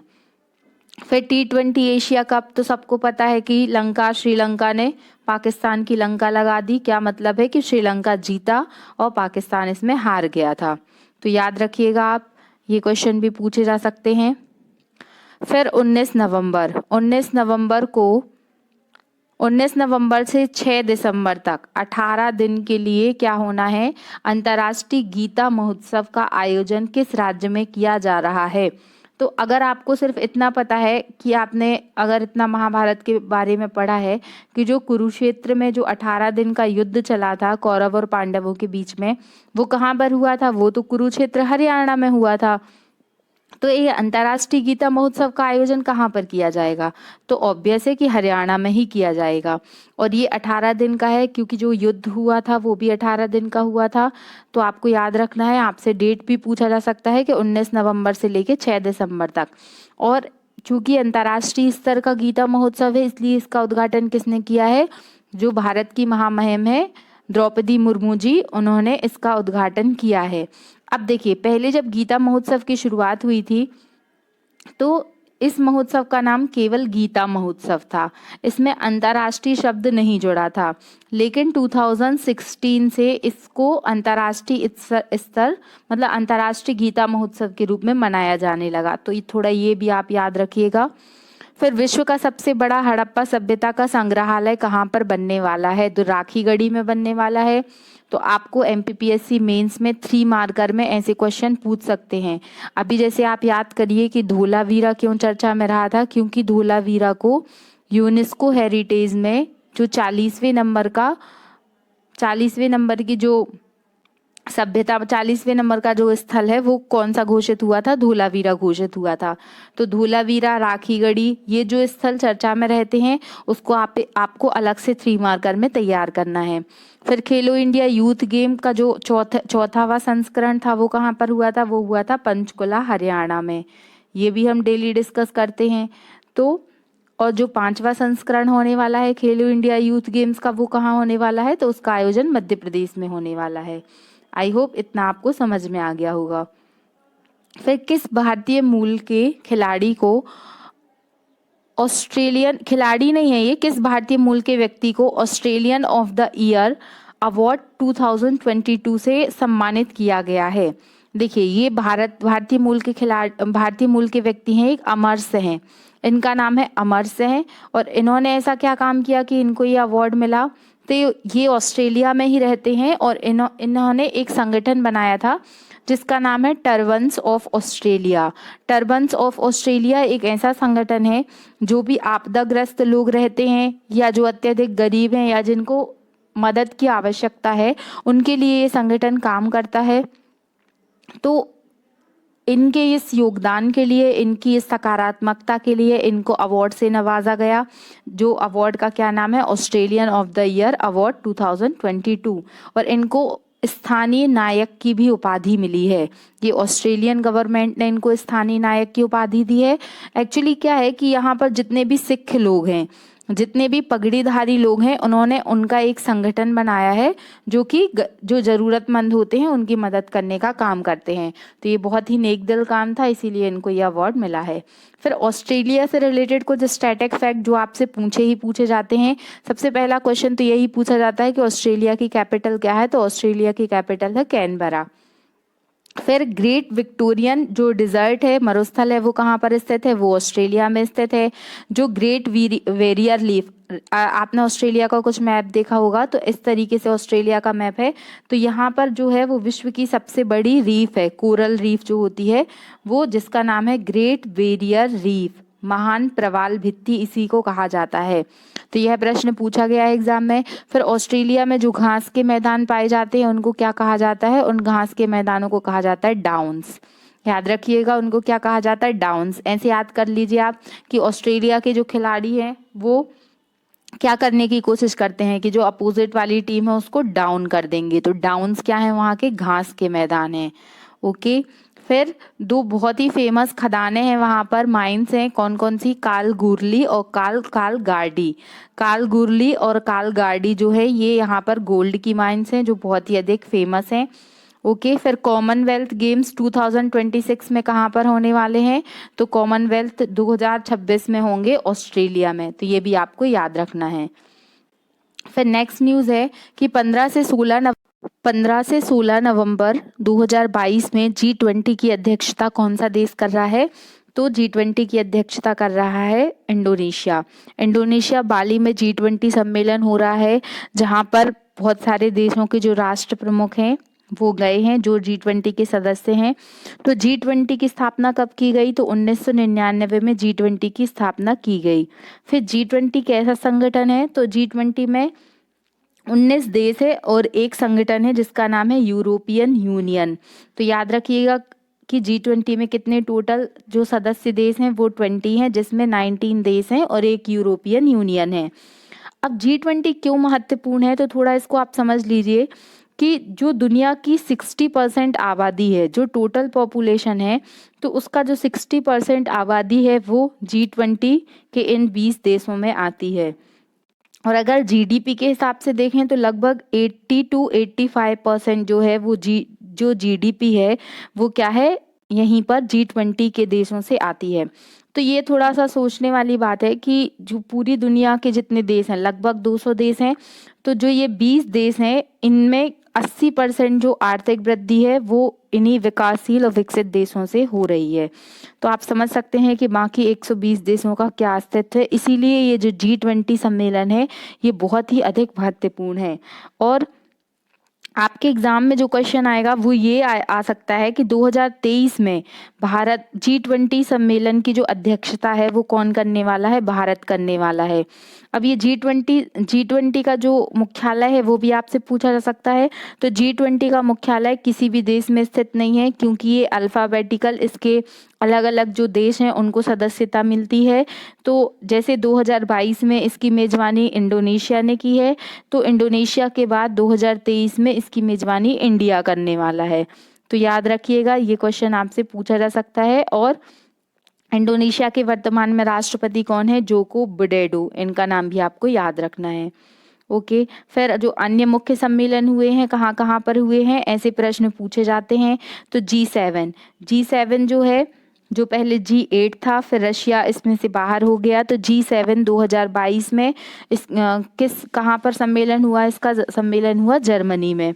फिर SCO, संघाई कोऑपरेशन ऑर्गेनाइजेशन जो है, SCO 2022 में उज्बेकिस्तान का एक शहर है समरकंद, यहाँ पर इसका सम्मेलन किया गया। फिर क्वेड क्या है? तो क्वेड जो है 2022 में, इसमें जो 4 देश हैं, अमेरिका, ऑस्ट्रेलिया, इंडिया, और चौथा देश कौन सा है आपको बताना है। वैसे तो आपको समझ ही गया होगा कि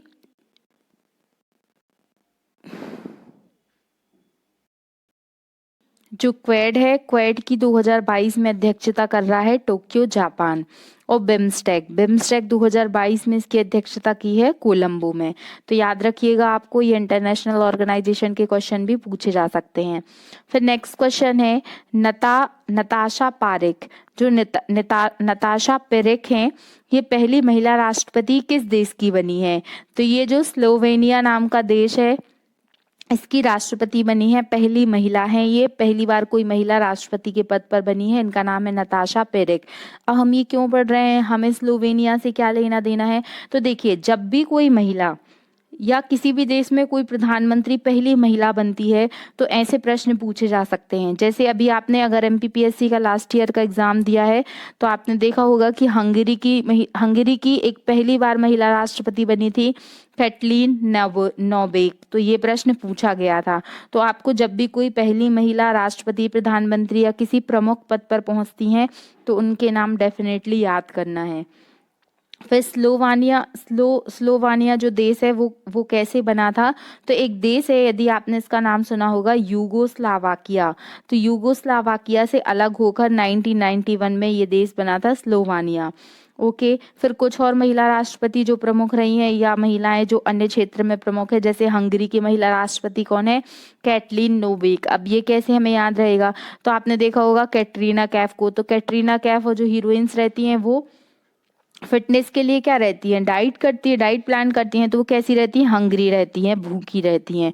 ऐसा कुछ याद कर लीजिए, आपको हमेशा याद रहेगा कि हंगरी की राष्ट्रपति कौन है? कैटलीना है। आप बस कैटलीना याद कर लीजिए बस। फिर रुचिरा कंबोज वो कौन है? तो जो यूनाइटेड नेशन ऑर्गेनाइजेशन है, उसकी स्थायी प्रतिनिधि बनी है रुचिरा कंबोज। फिर न्यूजीलैंड की PM कौन है? तो ये भी एक महिला है, इनका नाम है जेसिका अर्डन। न्यूजीलैंड की PM है, और ये अपने जो कार्य के लिए काफ़ी फेमस भी हैं। कमला हैरिस, इनका नाम आपने ज़रूर सुना होगा, ये USA की कौन है? उपराष्ट्रपति हैं। पहली महिला जो USA की वाइस प्रेसिडेंट बनी है, इसीलिए ये याद रखना है, कमला हैरिस। फिर नागोजी ओंकाला एबेला बहुत अधिक चर्चा में रहती हैं, WTO की हेड बनी है ये। तो इनको याद रखिएगा कि नागोजी ओंकाला एबेला कौन है? WTO की हेड हैं। ओके, तो ये जो देश है, इनकी जो प्रमुख है महिलाएं, इसको आप थोड़ा पढ़ लीजिएगा। फिर $1 ट्रिलियन खोने वाली कंपनी का नाम क्या है? तो ये कंपनी है अमेजन कंपनी है, ये USA की कंपनी है। पहले USA में क्या चल रहा है, अभी मंदी का दौर चल रहा है, तो यहाँ पर बहुत सारी कंपनियों को घाटा हुआ है, लेकिन जो अमेजोन कंपनी है उसको सबसे अधिक घाटा हुआ है। तो याद रखिएगा कि $1 ट्रिलियन मार्केट कैप ये खूने वाली कंपनी बनी है। फिर अल्फ़ाबेट का नाम सुना होगा, जो गूगल की पेरेंट कंपनी है उसका नाम क्या है, अल्फ़ाबेट कंपनी है। ये सारी कंपनी यूएसए की कंपनी है। फेसबुक का नाम बदल के क्या कर दिया गया है, चेंज करके मेटा हो गया है।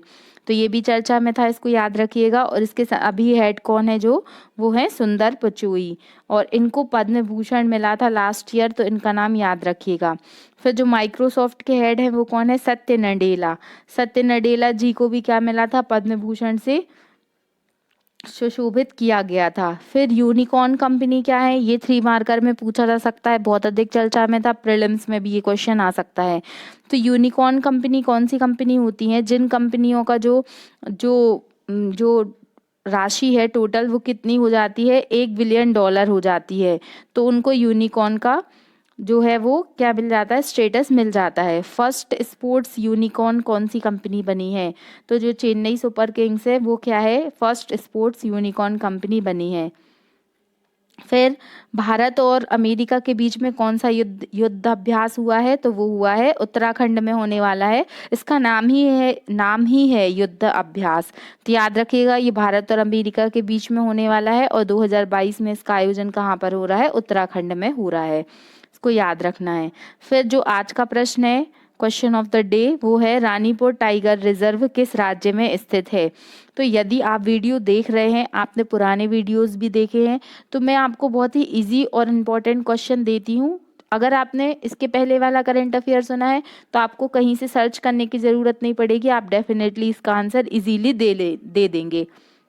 तो रानीपुर टाइगर रिजर्व बहुत चर्चा में रहा था, ये किस राज्य में स्थित है, ये आपको बताना है। Okay, thank you. हंसते रहिए, पढ़ते रहिए, और यदि आपको वीडियो अच्छा लगा है, आपको लग रहा है कि ये कुछ हमारे फ़ायदे का है, इससे हमें कुछ जानकारी मिल रही है, तो आप प्लीज़ लाइक कीजिए, सब्सक्राइब कीजिए, एंड अपने दोस्तों तक शेयर कीजिए, and please press the bell icon.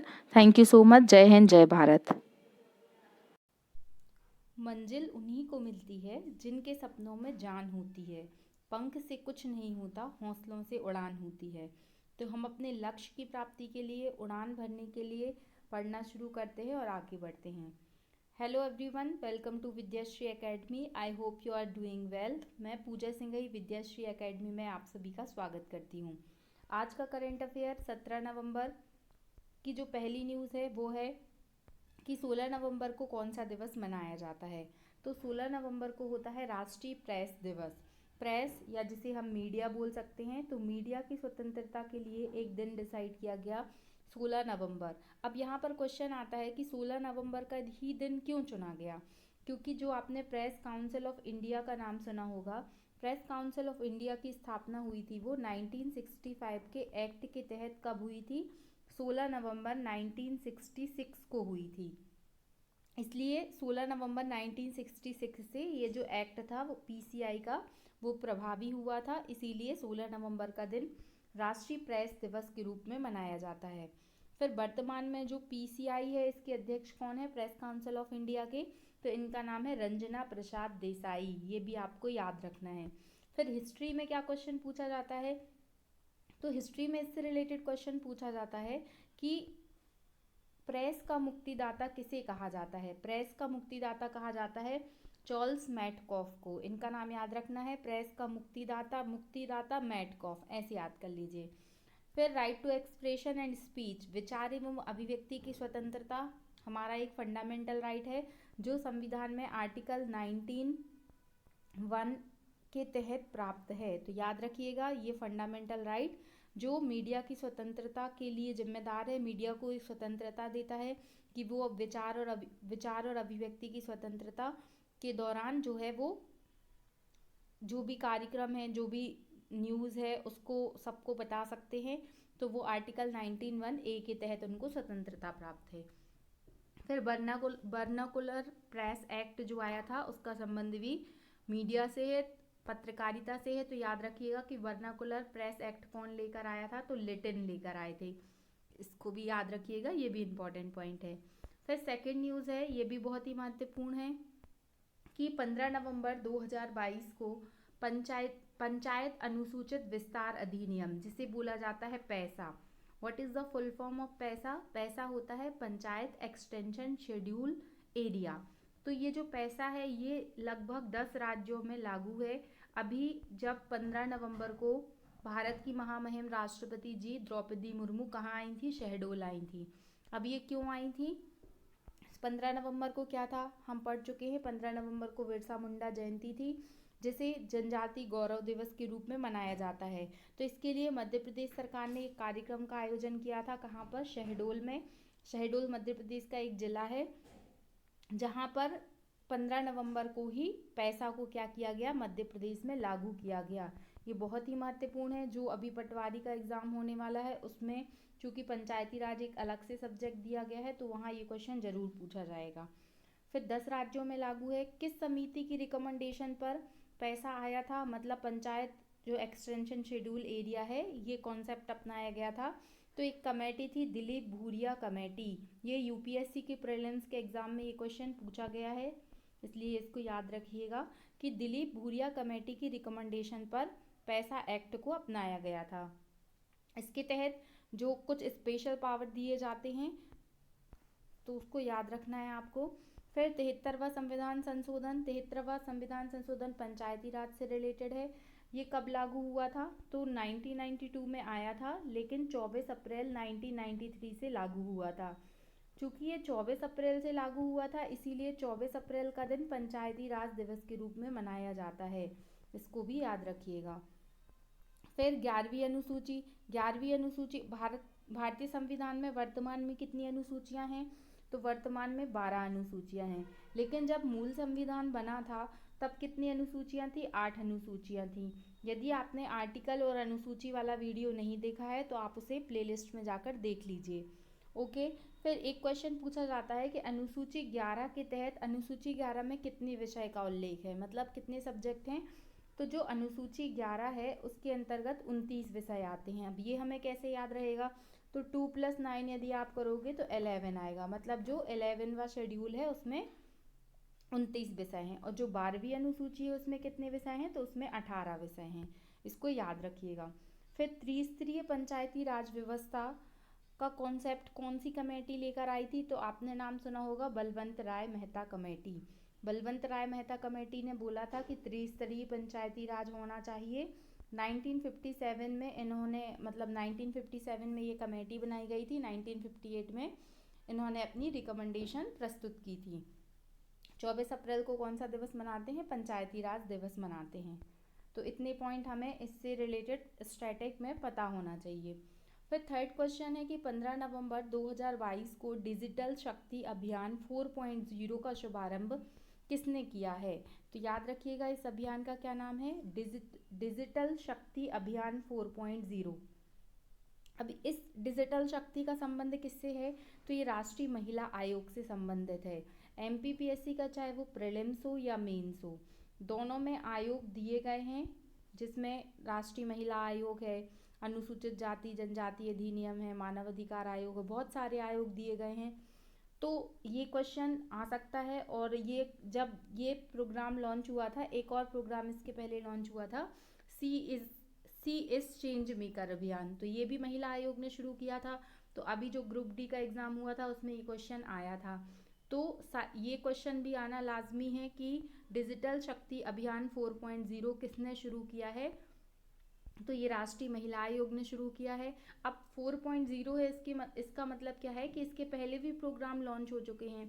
तो 2018 में ये पहला कार्यक्रम ऐसा आया था, डिजिटल शक्ति अभियान।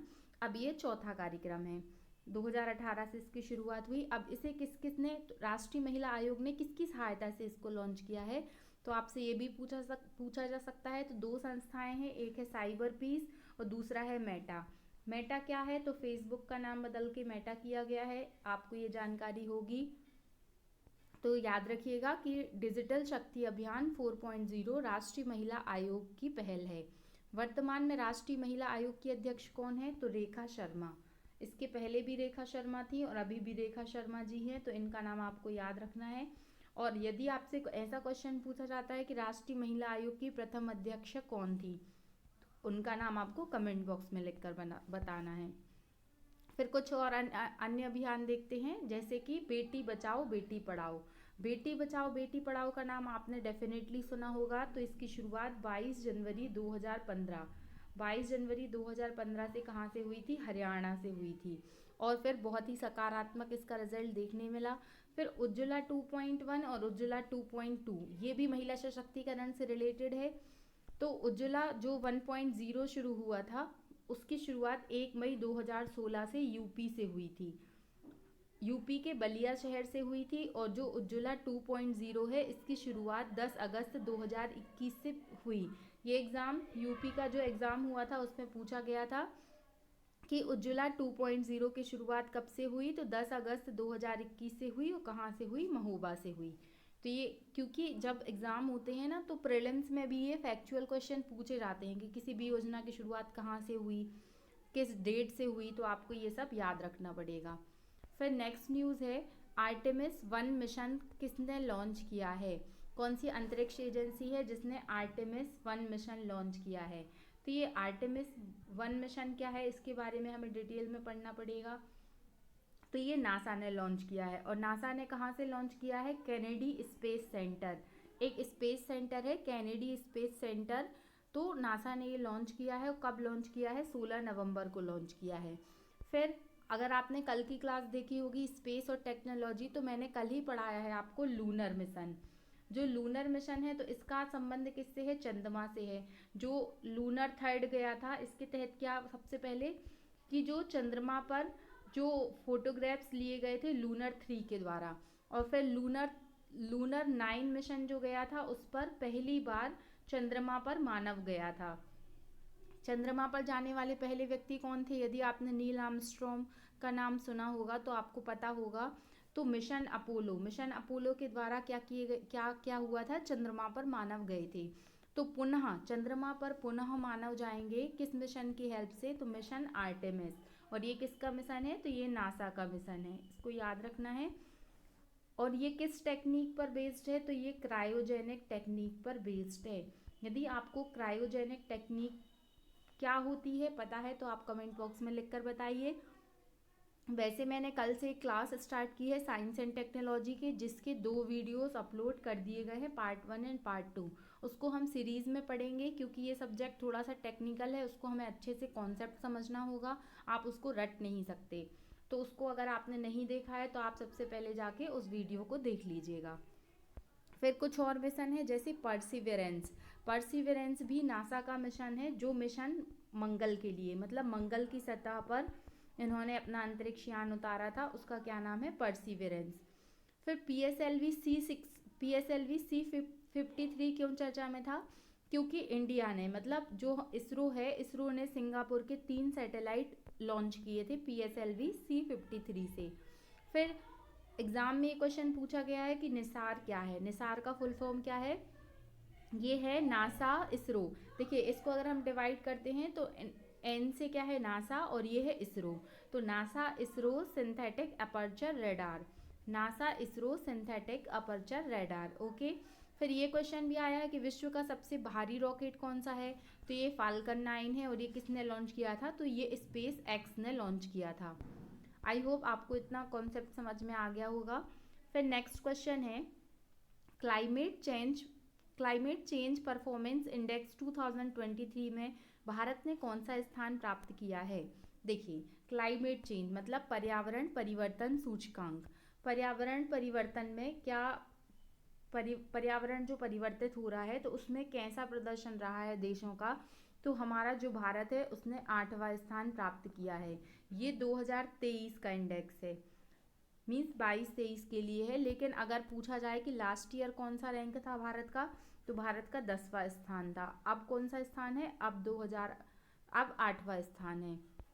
फिर जलवायु परिवर्तन सूचकांक कौन सा इंस्टीट्यूट लॉन्च करता है? ये IAS में ये क्वेश्चन पूछा गया है। तो इसका जो निकालना, मतलब कौन इसको जारी करता है, उसका नाम है जर्मन वॉच एक इंस्टीट्यूट है जो क्या करता है? जलवायु परिवर्तन सूचकांक को प्रकाशित करता है। तो इसको याद रखिएगा। अब देखिए जो ये क्लाइमेट चेंज परफॉर्मेंस इंडेक्स है, अगर इसमें पूछा जाए कि फर्स्ट, सेकंड और थर्ड रैंक पर कौन आया है, तो कोई भी नहीं आया है। ऐसा कोई भी देश नहीं है जिसका प्रदर्शन पर्यावरणीय परिवर्तन को लेकर इतना अच्छा हो, जलवायु परिवर्तन को लेकर। तो फर्स्ट सेकंड थर्ड रैंक पर कोई भी देश नहीं आया है। जो चौथा देश है वो स्वीडन है, और जो पांचवा देश है जो चौथा देश है वो डेनमार्क है, और जो पांचवा देश है वो स्वीडन है। तो इसको याद रखिएगा। और हमारे भारत का रैंक कौन सा आया है? 8वां आया है। इतने पॉइंट आपको क्लाइमेट चेंज परफॉर्मेंस इंडेक्स से रिलेटेड याद रखने हैं। यदि आपने इंडेक्स वाला लेक्चर नहीं देखा है तो आप उसे देख लीजिए, क्योंकि पेपर में एक क्वेश्चन इंडेक्स से डेफिनेटली आता है। फिर देखिए HDI सूचकांक क्या होता है? Human development index. इसको कौन जारी करता है? तो UNDP जारी करता है। UNDP क्या है? United nation development programme. तो HDI इंडेक्स में पहला स्थान किस देश ने प्राप्त किया है? कभी कभी हमें अपने भारत का रैंक तो याद ही करना है, लेकिन कभी कभी जो फर्स्ट सेकंड रैंक भी होते हैं वो पूछे जाते हैं। तो देखिएगा HDI इंडेक्स में जो पहला रैंक प्राप्त किया है वो स्विट्जरलैंड ने प्राप्त किया है। फिर कुछ और रैंकिंग याद करते हैं, जैसे हैप्पीनेस इंडेक्स। हैप्पीनेस इंडेक्स में इंडिया का रैंक कौन सा है? तो 36वां रैंक है, क्योंकि हमेशा जो खुशी से है, जब हम खुश नहीं हो पाते, जब हमारा 36 का आंकड़ा चलता है। तो ऐसे याद करिए आप कि हैप्पीनेस इंडेक्स में कौन सा रैंक है? 36वां रैंक है, सॉरी 136वां रैंक है। ओके। फिर एक आता है विश्व शांति सूचकांक, तो पीस इंडेक्स। तो पहले 135, मतलब पीस इंडेक्स में इंडिया का कौन सा रैंक है? 135 रैंक है। फिर यदि पीस नहीं होगी तो खुशी नहीं होगी, मतलब 136वां रैंक कौन सा है? ये हैप्पीनेस इंडेक्स में रैंक है। फिर एक और 135 रैंक है global gender gap index. Global gender gap index में जो इंडिया का रैंक है वो है 135। तो आप याद रखिएगा कि जो शांति है, शांति सूचकांक मीन्स पीस इंडेक्स, और ग्लोबल जेंडर गैप इंडेक्स में इंडिया का रैंक दोनों में 135 है। ओके। फिर ये क्वेश्चन पूछा गया है यूपीएससी में कि ग्लोबल जेंडर गैप इंडेक्स कौन निकालता है? तो जो वर्ल्ड इकोनॉमिक फोरम है उसके द्वारा ग्लोबल जेंडर गैप इंडेक्स जारी किया जाता है। फिर ग्लोबल हंगर इंडेक्स में, भुखमरी सूचकांक में भारत का कौन सा रैंक है? तो वो है 107। ओके, 107 जो है वो कौन सा है? ग्लोबल हंगर इंडेक्स में इंडिया का रैंक है। फिर सत्यजीत रे, अगर आपने इनका नाम सुना होगा, फिल्म एक बहुत ही बड़े जो फिल्म निर्देशक थे वो सत्यजीत रे थे। भारतीय सिनेमा में इनका बहुत महत्वपूर्ण योगदान है। तो सत्यजीत रे लाइफ टाइम अचीवमेंट अवार्ड 2022 किसे मिला है? तो सत्यजीत रे के योगदान को देखते हुए उन्हीं के नाम पर लाइफ टाइम अचीवमेंट अवार्ड दिया जाता है, जो मिला है कार्लोस सौरा। कार्लोस सौरा हैं, ये कहाँ के हैं? ये स्पेन के व्यक्ति हैं। स्पेन में जो फिल्म डायरेक्टर हैं, ये फिल्में बनाते हैं, तो इनका नाम याद रखिएगा, कार्लोस सौरा। फिर ये अवार्ड कहाँ पर मिलेगा? तो जो 53वां अंतर्राष्ट्रीय फिल्म महोत्सव है, ये कहाँ होने वाला है? गोवा में होने वाला है। तो इसमें ज़्यादा दिमाग लगाने की ज़रूरत नहीं है। ये जो अंतर्राष्ट्रीय फिल्म महोत्सव है इसका आयोजन हमेशा गोवा में ही होता है।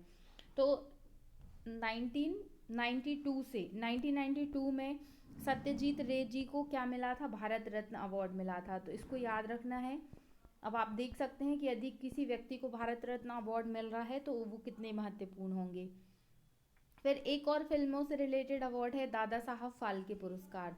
दादा साहब फाल्के 2022 में जो पुरस्कार मिला है वो मिला है आशा पारिक जी को, और ये कौन से नंबर का है? ये 52वें नंबर का अवार्ड है।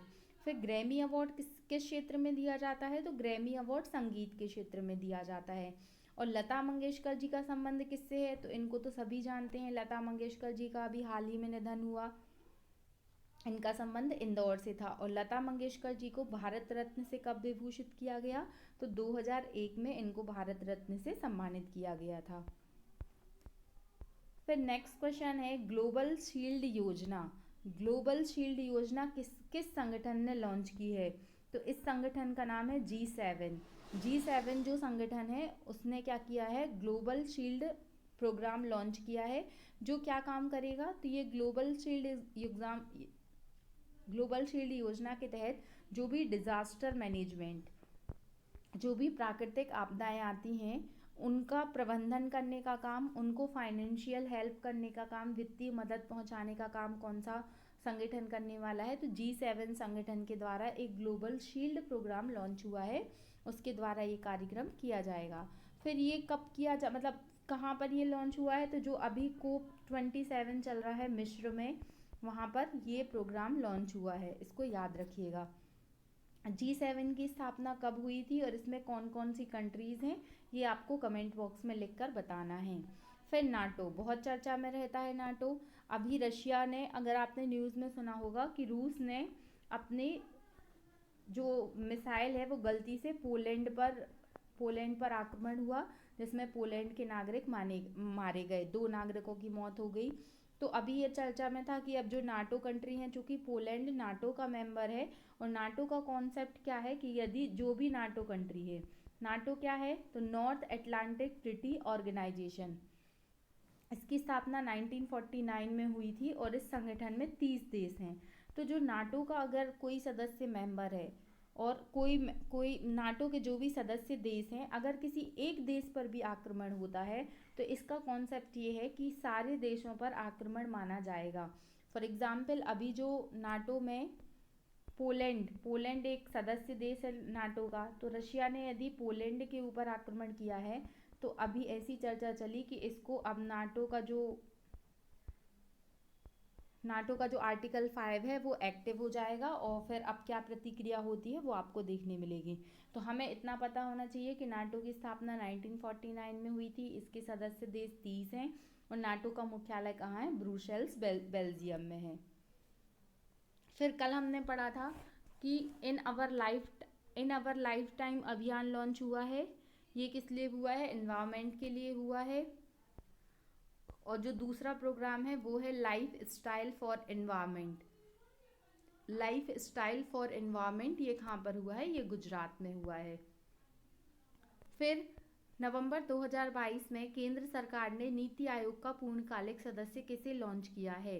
तो देखिए, नीति आयोग के बारे में मैंने आयोग में एक लेक्चर बनाया है, यदि आपने नहीं देखा है तो आप उसे देख लीजिए। तो नीति आयोग क्या है, इसका फुल फॉर्म भी पूछा जाता है, तो national institution for transforming India. NITI Aayog की स्थापना कब की गई, तो 1 जनवरी 2015 को नीति आयोग की स्थापना योजना आयोग के स्थान पर की गई। वर्तमान में देखिए, नीति आयोग के जो हेड होते हैं वो हमेशा, जो इसके अध्यक्ष हैं वो कौन होते हैं, जो भी हमारे प्राइम मिनिस्टर ऑफ इंडिया हैं वो नीति आयोग के हेड हैं। मतलब अभी जो मोदी जी हैं वो क्या है, नीति आयोग के अध्यक्ष हैं। फिर नीति आयोग के उपाध्यक्ष कौन है, तो नीति आयोग के उपाध्यक्ष हैं सुमन बेरी। और सीईओ कौन है, तो सीईओ हैं जो हैं वो परमेश्वरन अय्यर हैं। चूंकि ये अभी अपॉइंट हुए हैं इसलिए ये एग्जाम में पूछा जा सकता है। फिर नीति आयोग में इसके पहले 3 परमानेंट मेंबर थे, अब जो चौथे मेंबर जुड़े हैं उनका नाम है अरविंद विरमानी। अरविंद विरमानी जो है वो भारत के पूर्व आर्थिक सलाहकार रह चुके हैं, तो इनका नाम याद रखिएगा। और जो 4 पूर्णकालिक सदस्य हैं वो कौन कौन से हैं, तो VK Saraswat, Ramesh Chandra, VK Paul और अरविंद विरमानी। ये जो चारों सदस्य हैं ये कौन है, नीति आयोग के पूर्णकालिक सदस्य हैं। फिर नीति आयोग किस कॉन्सेप्ट पे काम करता है, तो सहकारी संघवाद, कोऑपरेटिव फेडरलिज्म का जो कॉन्सेप्ट है उस पे काम करता है। इसका मतलब क्या होता है कि केवल केंद्र सरकार जो है वो अपने डिसीजन मनमाने तरीके से नहीं ले सकता, आपको जो समस्त राज्य है उनकी सहभागिता से ही कार्य करना पड़ेगा। तो ये नीति आयोग के फैक्ट हैं। फिर नेक्स्ट क्वेश्चन है कि कौन सा देश विश्व में इस्पात के उत्पादन होगा, यहाँ पर इस्पात के मतलब स्टील के प्रोडक्शन में 2nd रैंक आया है। तो 2nd रैंक किसका आया है, हमारे प्यारे भारत का आया है।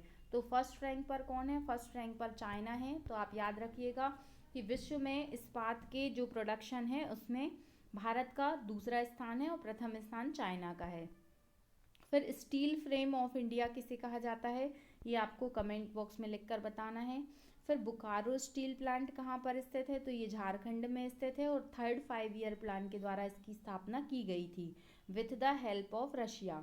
फिर टिस्को क्या है, तो टिस्को की स्थापना कब की गई थी, ये टाटा इंस्टीट्यूट स्टील प्लांट के लिए बनाया गया था, कहाँ पर, साकची में, और फिर इसको जमशेदपुर में बनाया गया, मीन्स इसकी स्थापना की गई। फिर भिलाई इस्पात संयंत्र कहाँ पर स्थित है, तो भिलाई इस्पात संयंत्र छत्तीसगढ़ में स्थित है और राउरकेला स्टील संयंत्र कहाँ पर स्थित है? तो उड़ीसा में स्थित है। इन सब की जो स्थापना की गई थी ये सेकेंड 5 ईयर प्लान के दौरान की गई थी, लेकिन जो बोकारो स्टील प्लांट है इसकी स्थापना थर्ड 5 ईयर प्लान के द्वारा की गई थी, इसको भी याद रखिएगा। फिर लास्ट न्यूज़ है कि उत्तराखंड हाई कोर्ट ने नैनीताल से कहाँ पर अपना हाई कोर्ट स्थानांतरित किया है। देखिए, पहले जो उत्तराखंड का हाई कोर्ट था वो नैनीताल में था, अब इसको ट्रांसफ़र करके कहाँ कर दिया गया है? हल्द्वानी में किया गया है। तो ये थोड़ा याद रखिएगा। उत्तराखंड की जो राजधानी है वो देहरादून है, लेकिन उत्तराखंड ने अपनी ग्रीष्मकालीन राजधानी किसे घोषित किया है? तो गैरसैंण को घोषित किया है। यहाँ के सीएम कौन है उत्तराखंड के? तो पुष्कर धामी जी यहाँ के कौन है? सीएम है। उत्तराखंड की स्थापना कब की गई थी? तो नवंबर 2000 में उत्तराखंड की स्थापना की गई थी, जो यूपी से अलग होकर बना था। फिर यहाँ पर विधानसभा के इलेक्शन भी लास्ट ईयर हुए थे, तो आपको याद रखना है कि विधानसभा सीट लास्ट ईयर नहीं मीन्स 2022 में ही हुए थे। तो विधानसभा की सीट उत्तराखंड में 70 हैं। भारत का सबसे ऊंचा हर्बल पार्क कहाँ पर बना है? उत्तराखंड में बना है।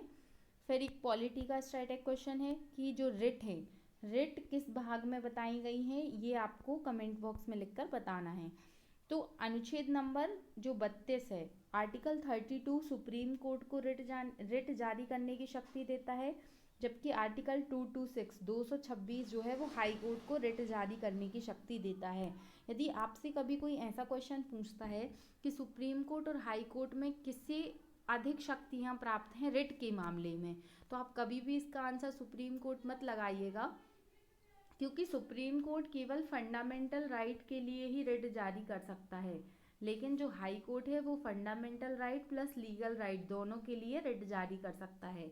इसीलिए रिट के मामले में जो शक्तियां प्राप्त हैं वो किसे ज़्यादा प्राप्त हैं? तो वो हाई कोर्ट को अधिक प्राप्त है। फिर सबसे पहला जो पेपरलेस हाई कोर्ट बना है भारत का, वो कौन सा है? केरल है, तो इसको याद रखिएगा। फिर हाई कोर्ट की ये क्वेश्चन भी आपसे मिसलेनियस पार्ट में से पूछे जाते हैं कि हाई कोर्ट की पहली महिला मुख्य न्यायाधीश बनने वाली कौन सी महिला थी? उनका नाम है लीला सेठ, और लीला सेठ का संबंध कहाँ से था? तो हिमाचल प्रदेश से था। तो जो हाई कोर्ट है मतलब उच्च न्यायालय की पहली महिला मुख्य न्यायाधीश कौन थी? तो उनका नाम है लीला सेठ। लेकिन यदि ऐसा क्वेश्चन आता है कि सुप्रीम कोर्ट की पहली महिला न्यायाधीश, ध्यान से इसको पढ़िएगा, यहाँ पर मैंने कहीं पर भी मुख्य नहीं लिखा है, मैंने चीफ जस्टिस ऑफ इंडिया नहीं लिखा है, ये महिला न्यायाधीश हैं, मतलब ये जस्टिस हैं। तो इनका नाम क्या है? फातिमा बीबी। फातिमा बीबी सुप्रीम कोर्ट की पहली महिला न्यायाधीश बनने वाली थी। ओके, और आज का आपका क्वेश्चन ऑफ द डे है कि भारत की प्रथम ऐसी कौन सी महिला है जो सुप्रीम कोर्ट की CJI बनी थी? इसका आपको कमेंट बॉक्स में आंसर देना है। ये बहुत ही महत्वपूर्ण प्रश्न है और इसमें थोड़ा सा कॉन्सेप्ट भी है। यदि आपने अच्छे से पढ़ा होगा तो आपको बन जाएगा कि क्या कोई महिला है जो सुप्रीम कोर्ट की पहली महिला मुख्य न्यायाधीश बनी है, ये आपको लिखकर बताना है। खुश रहिए, पढ़ते रहिए, आगे बढ़ते रहिए, और अगर आपको ये लेक्चर अच्छा लगा है तो आप लाइक कीजिए, सब्सक्राइब कीजिए एंड अपने दोस्तों तक शेयर ज़रूर करें। थैंक यू सो मच, और बेल आइकन को प्रेस करना ना भूलें ताकि आप तक नोटिफिकेशन पहुंच जाए। Thank you so much. जय हिंद, जय भारत।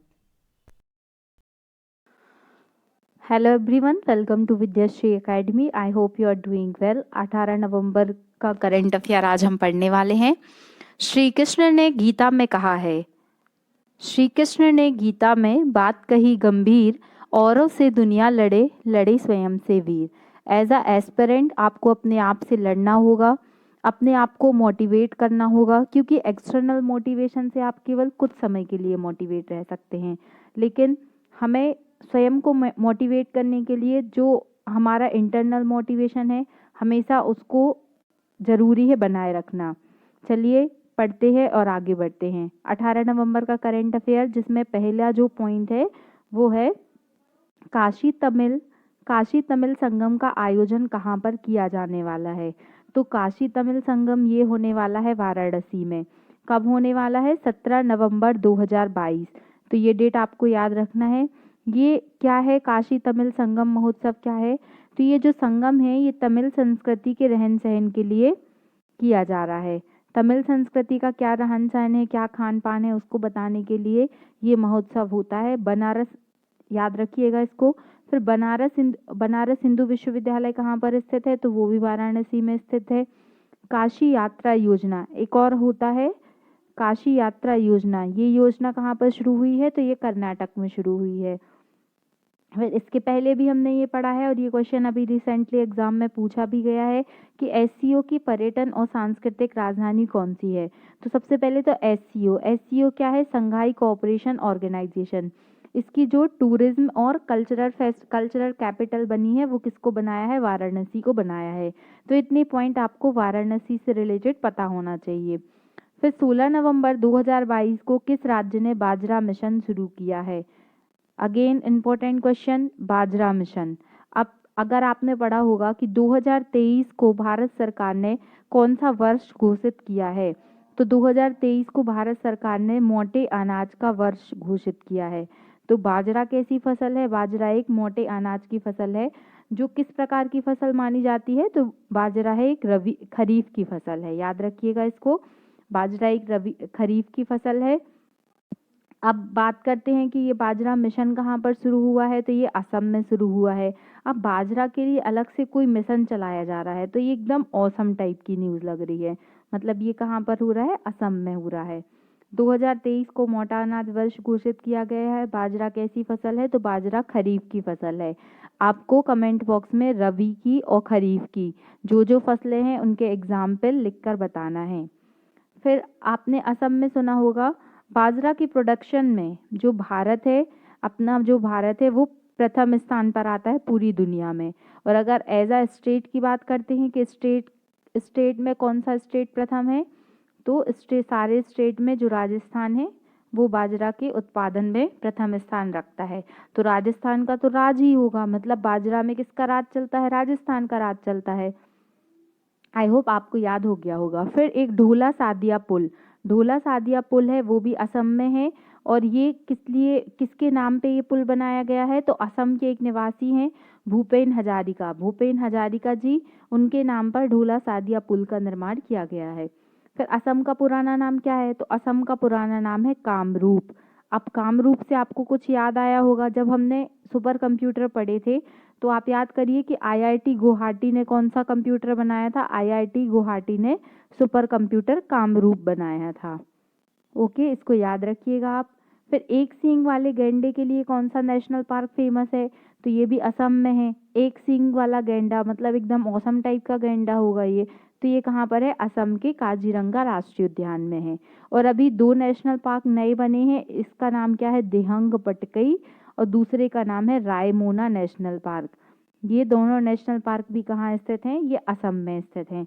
तो अब यदि असम से कोई स्टैटिक फैक्ट भी आपसे पूछा जाएगा तो आपसे डेफिनेटली बन जाएगा।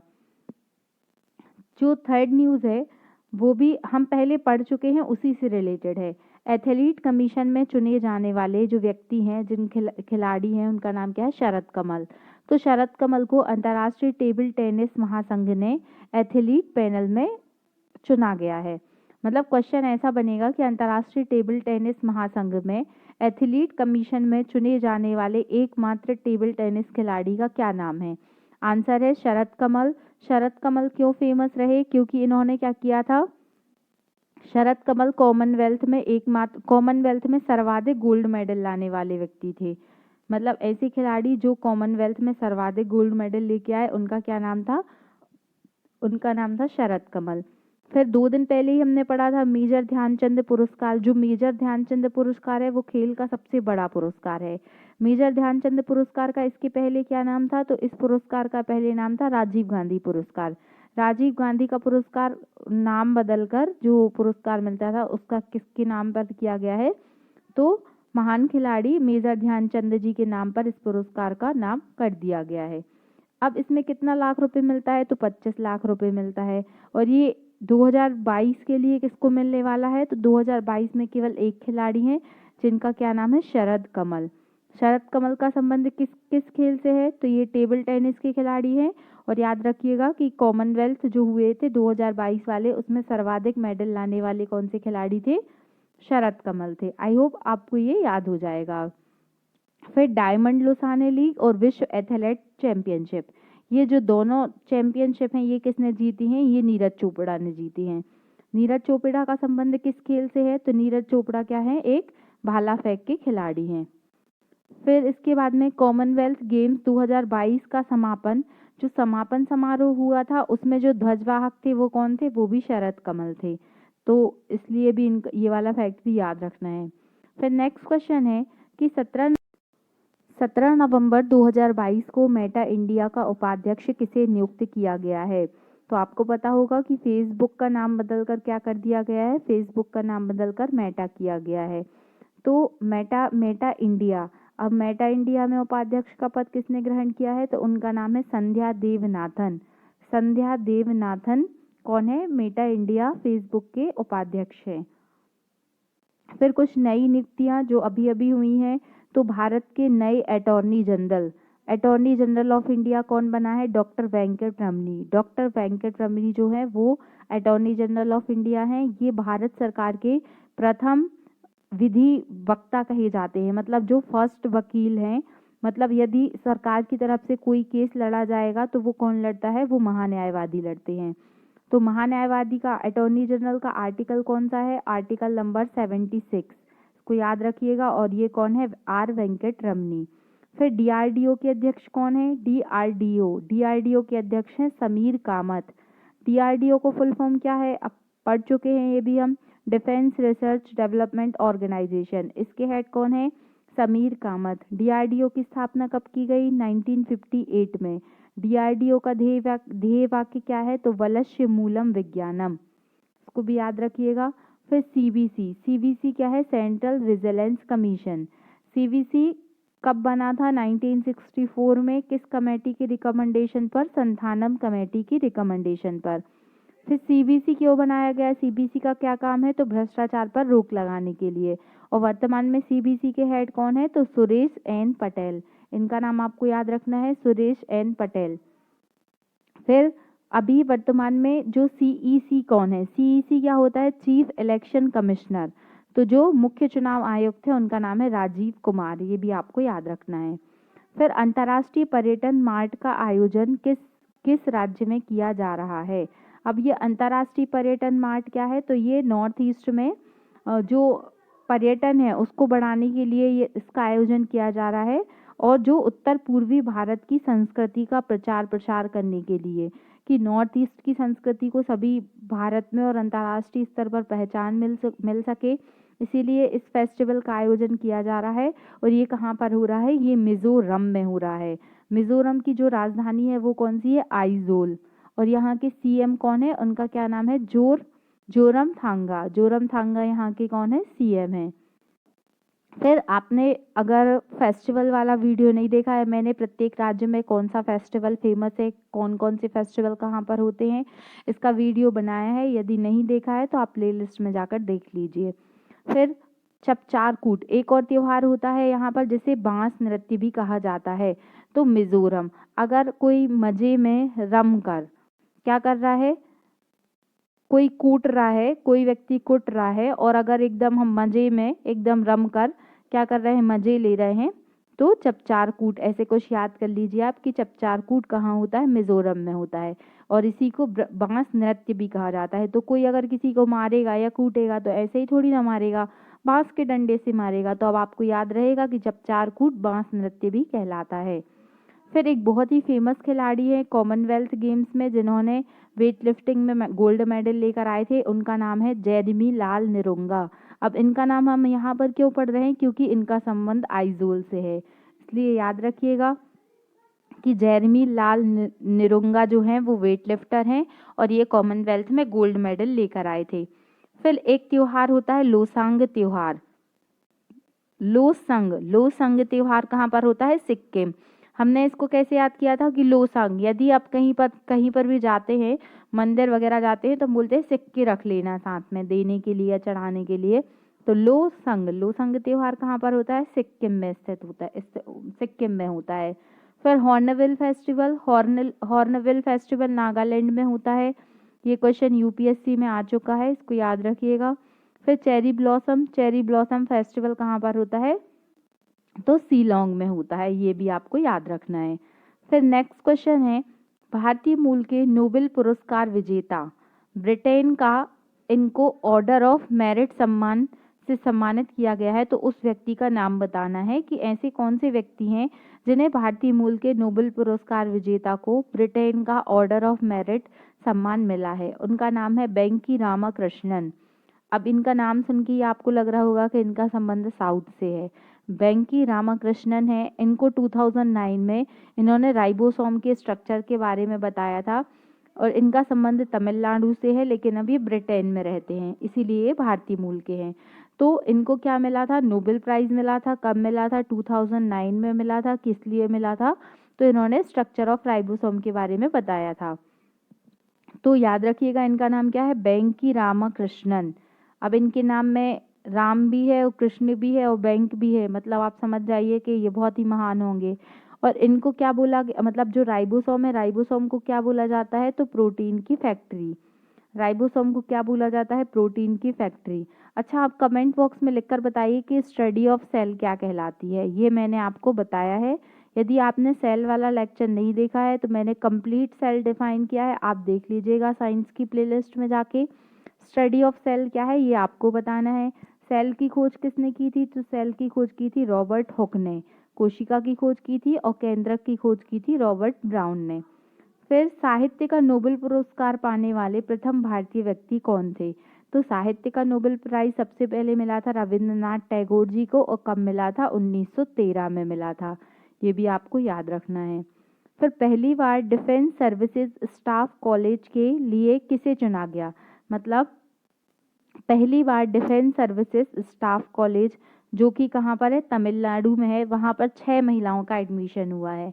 फिर ये क्या इतनी महत्वपूर्ण बात है? तो हाँ, क्योंकि ये जो महिलाएं हैं ये रक्षा की ट्रेनिंग लेंगी और उसके बाद ये बड़े बड़े जो पद होते हैं, जो कर्नल होते हैं, लेफ्टिनेंट जनरल होते हैं, ऐसे पदों पर इनकी नियुक्ति की जा सकेगी।